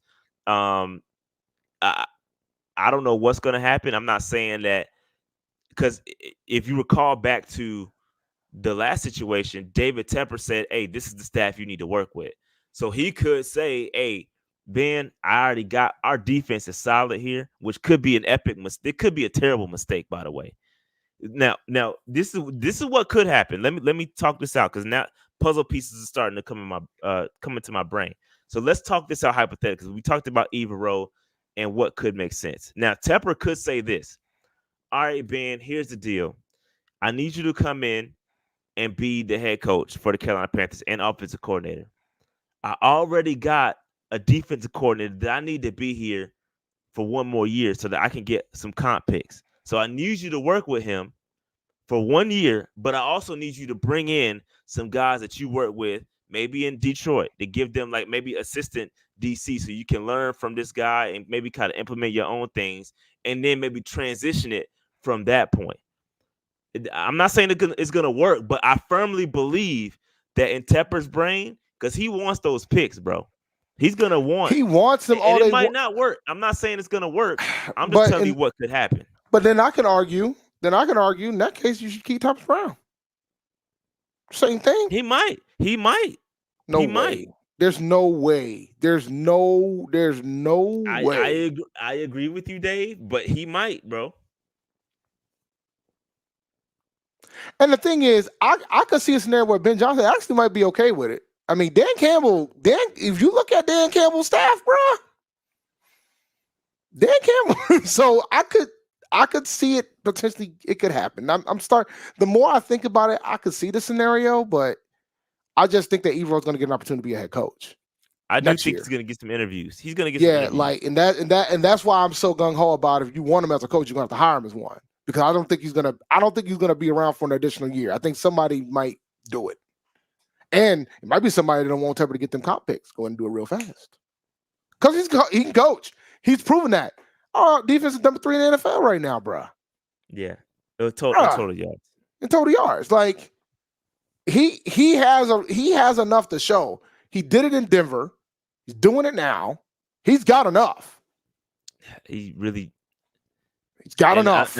I am all offensive guy too. I'm all in on the young offensive mind. Y'all know I've been saying that, but it doesn't matter, man. No, I know.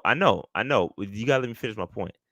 I'm all in. I'm that guy. I'm pounding the table, get an offensive mind, especially you got Bryce Young. But Evero has done an amazing job and absolutely deserves to be the head coach here in Carolina. Like I don't see the only reason why. And Tepper is running this thing like a fan, right? So he's just like, if I would do the same thing. I'm gonna be honest with y'all, but he absolutely deserves it. I can absolutely see Evero being like, yo, I'm out. This is an ish show. I'm getting up out of here. Y'all not gonna use me for some comp picks and blah. I get that. I get it. But we'll see what happens. One more super chat. Appreciate it, A-Cash. Shout out to Wade for the super chat. I'm all for Ben Johnson, but as fans, we should temper expectations. That Lion team has a culture with Dan Campbell, and they have weapons. Shad took the words out of my mouth. That's true. We need to temper it just a tad. But I'm going to be honest with y'all. When we talk about head coaching picks, we should not try to break this down between offense and defense. Offensive minded versus defensive minded. You get the best guy. Get the best guy for the job. Because in theory, I know it sounds nice. I know it sounds like rainbows and all that. But you get the best guy, man. Don't do this. Like, you get the best guy. So far during the Tepper era, the best coach so far has been an interim coach. An interim coach that they hired the season before the season of the rule firing. That's been the best coach. Well, that's the reality of it. And he wasn't an offensive guy. So, like, I just feel like we should get the best guy. It shouldn't matter whether it's offense or defense. We should go get the best guy. And I think limiting yourself to just offensive-minded guy, I think is going to be a mistake. Now, for you guys that don't want Bill Belichick, y'all should be thrilled because that means Bill Belichick coming here. So real quick, I see a lot of stuff in the chat. Yeah, defensive guys are balling, they're playing well, bro. All that don't matter, bro. The ultimate thing is to win a Super Bowl. Who's gonna win a Super Bowl? That's what matters. Well, that's the ultimate goal. But yeah. But let me keep it a buck. Exactly. Let me keep it a buck.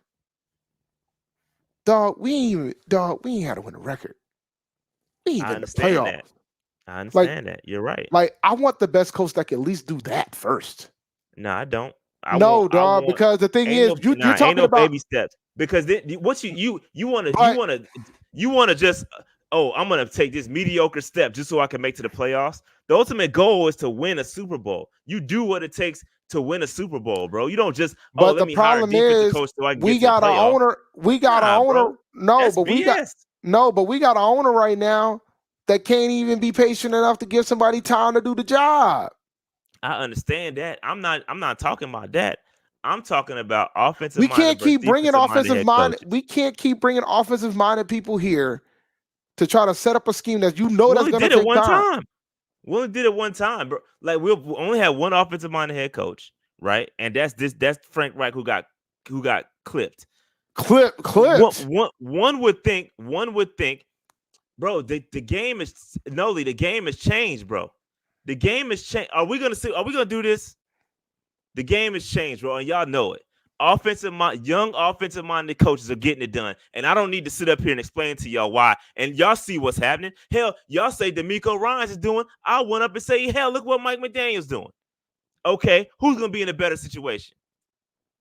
Well, it'll be interesting to see who's gonna. It'll be interesting to see who the playoff teams are. Come on, man. Let's not do that. Let's not do that, bro. Let's not do that. We'll pull it up right now. Pull up the daggone playoff picture and then to break down them head coaches. Fine. Come on, man. Let's not do that. Let's not do that, bro. Let's go. Let's not do that, man. Let's go. Let me see here. Look about conference. There we go. All right. Let's see here.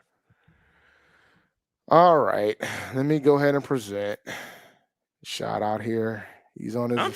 I just got questions. I'm just pointing out what it is. What it is. All right. Can y'all see this? Hell no. Give me a second. What about now? Is it better? Better. No. We can't see that, Dave. Are you serious? I'm dead serious. Hold on. I'm looking at it now. Hold on. Now y'all should be able to see that now. Come on now. No, it's like mad small, bro. And I got a big screen. Pause. Y'all can see this because I can see it. Big screen is not pause worthy. Bro, we can't see that, bro. That is small. How much more do you want me to break this in? How Get about a new now? picture or something. I mean, it's viewable. Y'all there's no way you can't tell me you can't see that, bro. Let me do this. Maybe it's because of my monitor, because I got a 48-inch monitor, so it might look weird. Here's the standings. These are the 7 AFC playoff teams. Ravens is first. That's Harbaugh. Y'all can see this. I'm looking at it. It looks fine. It looks good. It's better now, but it was mad small. No. I knew it was small at the beginning, so I had to keep zooming in. All right. So the Ravens, they got Harbaugh. He's a special teams guy. Special teams. Dolphins is offense. Chiefs is offense. Jags is offense. Browns is offense. Bengals. Wow. Bengals is not going to make the playoffs. They're going to get eliminated. But you never know. But he's offense too. Colts. Offense. He's defense, right? Yeah, he's defense. No, offense. No, he's offense too. Yes. Shane Steichen? Yeah, he's offense. All right. And then the other one, Texans, is D'Amico Ryans. He's defense. And wow, the Bills are out. The Bills are out right now? Ugh. He's defense too. Thomas defense. Broncos offense. And after 7-7, that ain't gonna happen. All right, let's look at the AFC real fast. AFC.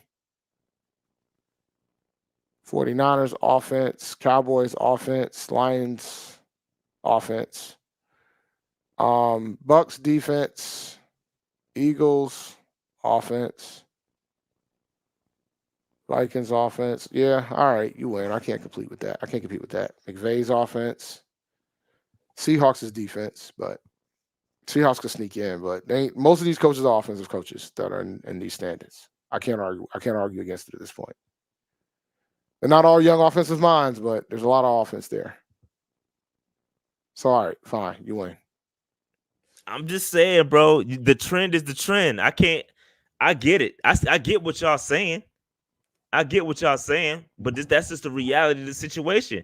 He's a great coach, but even y'all said, oh, we just want to make it to the – bro, well, you don't do that. You don't just settle just to make it – bro, yes, I understand we got a long way to go. That's why you be patient with the guy you pick. That's a temper problem, right? That's not just – come on, man. Like, come on. What are we doing, man? What are we doing? I feel like, again, I'm with y'all. Evero is a fantastic coach and should get a job somewhere. I am with y'all 1,000%. And I would honestly, I'm gonna be real. I would not be mad if he was our head coach. I would not be mad at all. But at the end of the day, you gotta look at the trends. Again, I follow the trends. And the thing is, Temper's gonna follow the trends. Temper is too. Exactly.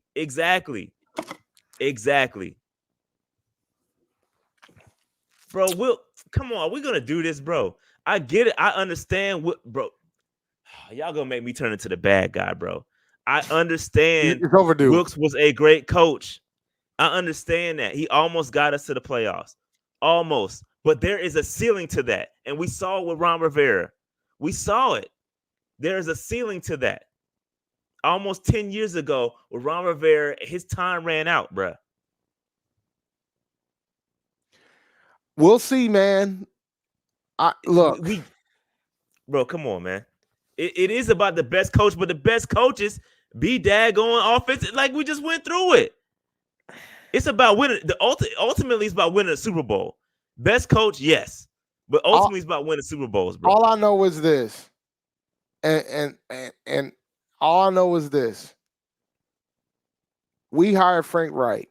He got 1 win in 11 tries. It's and I agree with you. It was layers to that, bro. It was layers to that. Chris Tabor has gotten 1 win in 3 tries. Special teams guy has to inherit the entire staff. But so, like, it's layers. I know there's layers. We know that, I get it. I know there's layers. I get it. And listen, if the best coach end up being an offensive guy, go. I just don't like the fact we're limiting ourselves to just offensive guys. That's all. That's my point. No, bro. I literally just said that if Evero would happen to be the guy they hire, I'm cool with that. But I understand that when you make that hire, bro, there's going to be a cap that comes with that. We know, bro. We know how defensive-minded coaches coach. We know that, bro. We seen it. We seen that. We seen it around here, bro. I know we seen it. Y'all really gonna make me turn into a bag. I can't say because then y'all gonna flame. Y'all really gonna if I say what I want to say, y'all really gonna flame me, and I don't want to do that. I don't want to do that. Listen, it ain't gotta be Evero. My point is, get the best coach. Bro, that's so easy to say. Like that is such an easy way out, bro. Of course you want to get the best head coach. That says without you're not saying anything. No, I am saying something. No. I am saying something. The problem. No. What determines the best coach? What makes you be the best coach? Answer that question. I know this. When you limit yourself to just one side of the ball when it comes to hiring a head coach, that means you're not going after the best candidate. What determines the best head coach? What is the criteria for best head coach? Y'all can't, because all the y'all saying, I know. You know what the number one thing for me is? Obvious, bro. Leader, somebody that's a leader of men that can instill a culture. Bro, that to me, when I say I want the best head coach, and I'm talking about culture, that comes with that. That's automatic to me. That is automatic, bro. You think Matt Rule did that? No, he wasn't the best guy. What about Frank?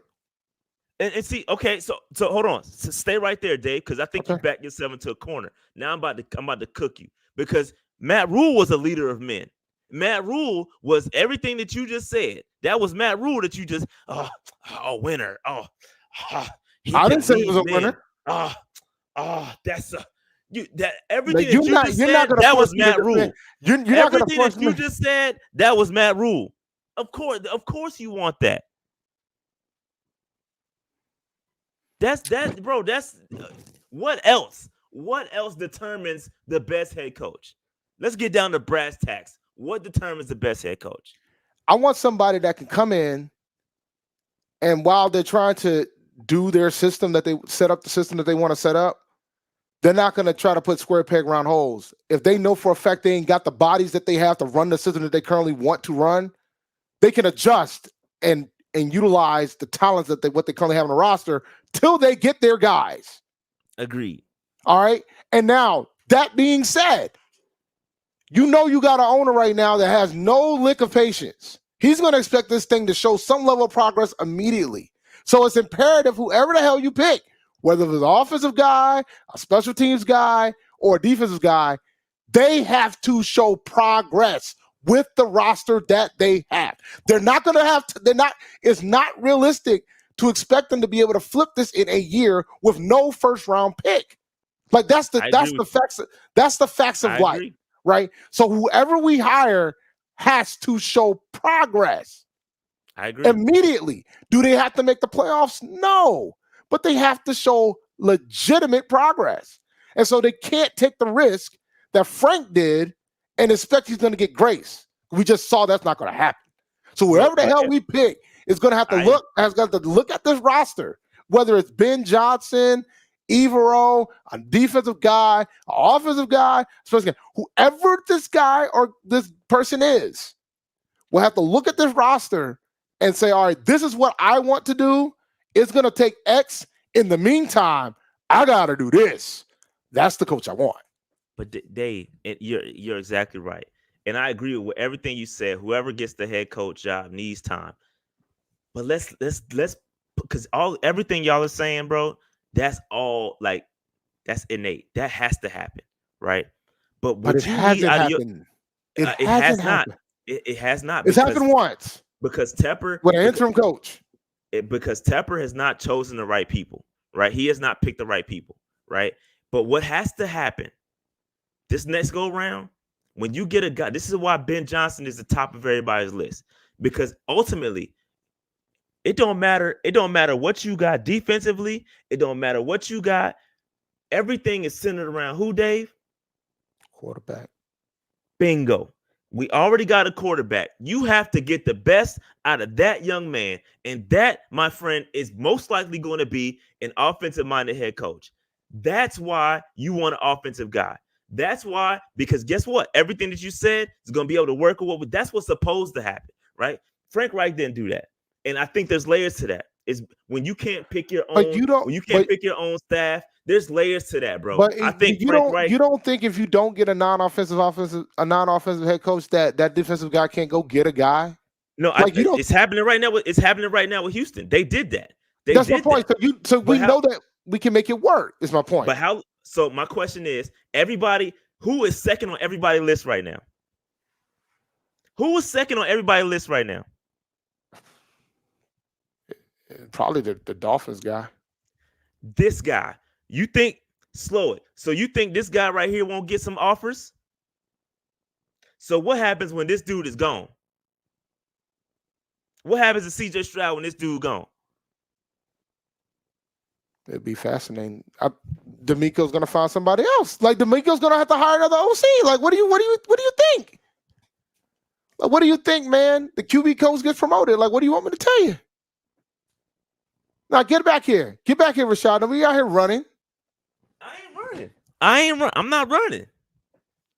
Listen, man, but that's part of the ball game, man. That's just the way it is. But you can't just make the decision to cuff yourself saying, "Oh, we got to get an offensive minded coach just for that." When you could just get an OC. I mean, Bryce is already going to be in a bad spot. The dude's already had two head coaches.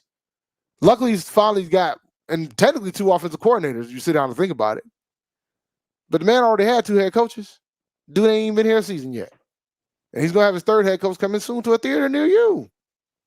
So I get it. I understand that. I understand how important it is to have somebody there. My point is, you can still go get a guy to do that work. And Tepper will pay that guy with his checkbook. So that's my point too. The dude is out here. Dude's out here doing this to everybody. He out here paying. He's still paying. He's paying 2 head coaches right now their salary right now. He's paying Rule and he's going to be paying Frank. You know what I'm saying? He's already paying for 2 head coaches. So what's it to him? He can just do what he need to do. Get the guys that he wants to get in here. So it's going to be fascinating to see. I already know what the conclusion is going to be. Like, let me be clear. I already know what it's going to be. I already know that he's going to hire an offensive guy. My point is, you should not just close the door on the others, is my point. I agree. But all I'm saying is just get the best head coach. Like, it's so easy. It's a cop-out, bro. Like, there's reasons why you get a guy. There's reasons why. And I still haven't heard what determines the best head coach. Y'all keep saying it, but what determines that? Oh, you don't think what I just said wasn't good enough about Nah, it wasn't. No, adjusting? it wasn't good enough. Nah, But it wasn't. shit, I mean, the other two guys can do that. To me, that is the expectation already. Like what really determines the best head coach is what I'm trying to get down to. And y'all keep saying just get the best guy. That's all y'all keep telling me. I just gave you that ain't saying nothing. No, bro. That ain't saying nothing, bro. Nah, man, you ain't doing that, man. Nah, I just gave you a detailed explanation. Yeah, I just showed you an example of what it would take to do that type of stuff. You want a guy that can freaking adjust. You want a guy, and you say it's obvious. You want every head coach to adjust. But you're telling me that no, I'm talking about adjust to the personnel that you have. You're saying you want anybody to do that. You're saying it's obvious, but it's obviously not obvious because the last two guys that he hired outright didn't do that. One got let go. They didn't. Neither one did it. Again, I think there was outside issues that contributed to that. But you're right. I'll give you that. Yeah, but like that doesn't. But what I'm saying is that doesn't change the expectation. Just because they didn't do it doesn't mean you don't expect it. Well, the guy keeps picking guys that don't do it. But that's what I'm saying. The guy that's picking them, of course. We ain't the guys that's picking them. But that doesn't change our expectation. That's what made Bill Belichick so great, by the way, just so y'all know. Bill Belichick turned that team into like a defensive-minded, crazy coach, which is what his specialty is. And then when Brady was finally ready, it became an offensive juggernaut. That team became an offensive juggernaut for years. Now, granted, while they were an offensive juggernaut, they were not winning championships. They didn't start getting the championship run starting again until the defense finally got up to snuff again. Like, I think a lot of folks fail to realize that. But, like, that's what made Belichick good because he knew, and he also knew how to get the certain people there. Because, shoot, wouldn't be mad if you had Josh McDaniels as your OC? I don't want him as a head coach. But as an OC? I'm cool on that. As an OC? Yeah, I'm cool. Really? He's young still, too, technically. I don't want him as a head coach. Let me be clear. No. But as an OC? Y'all really don't want that dude, man. What I'm trying to do is describe. I'm trying to get y'all to describe a head coach and what y'all want in a head coach. Because I promise you, if you start describing it, you're gonna start describing an offensive minded head coach. That's what I'm trying to get y'all to do. That's you're not playing the game. But I promise you, if you start describing what you think is a good head coach, you're going to want an offensive mind. Again, because everything right now is circles around Bryce Young. You want to get Bryce Young the best Bryce Young he could be. That's the ultimate goal right now. And I promise if you start describing it, you going – and I think Tomlin would be great too. I think Tomlin comes from that culture. And I don't know, he's defensive side, right? He definitely is. And by the way, don't worry. Listen, don't worry, guys. You ain't got to worry about that if those reports are accurate about what happened a few years back when he was the minority, when Tepper was the minority owner for the Steelers. Oh, that's true. So you can go and throw that out the window. That ain't happening. Yeah, I forgot about that. Yeah. So you go ahead and pack that up. That ain't. I don't see that happen. I'm gonna keep it a buck with y'all. Yeah, I'm gonna keep that a buck with y'all. But yeah, I love how somebody calls somebody the most overrated coach of all time has never had a losing season. This year might be the year that he finally has a losing season. That man's never had a losing season since he's been the head coach of the Steelers. And the Steelers and the fan base wants him gone. And I'm laughing so hard because I can't wait for their demise because that's what will happen if they let him go. That dude has found a way to have winning seasons with some of the rosters that he's had. Like last year, it should have ended. I'm going to be honest. That roster was not good last year. And he somehow found a way to get a winning record. So y'all tripping, bro. Y'all tripping. Dude's been how long he's been a coach for 15 years? Forever, bro. Forever. Never had a losing season. Like we fired coaches because we never had consecutive winning seasons. And this man's never had a losing season. And they don't really fire. What I'm hearing with Tomlin is gonna be mutual. They're gonna mutually part. Yeah. Because Steelers they're not gonna fire him. So when Bill he gonna have a long line of people at his door too. So it's gonna be interesting. When Bill Cowher had a losing season, they extended his contract. Yeah. That's how they did it. When he had a losing season, they extended his contract. Facts. So that ain't what the Steelers do, guys. They don't fire head coaches. And Tomlin's had consecutive winning seasons, guys. Like never had one. Never had one. He don't know what a losing season is. Doesn't know what it is. This will be an interesting experience if it finally happens. There's 3 games to go, and he's 7-7 right now. So I know y'all want Tom Limit. I'm telling y'all, it ain't that. Now you want to talk about something that's definitely not gonna happen?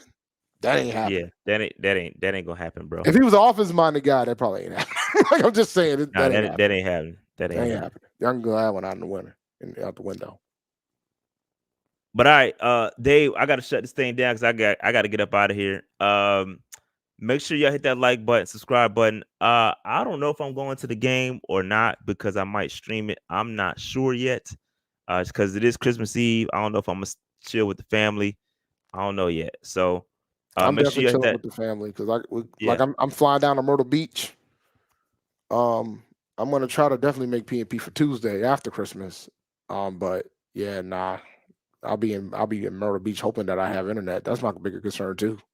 I'll be in the state. Well, not in Myrtle Beach. I'll be in Georgetown and in Plantersville.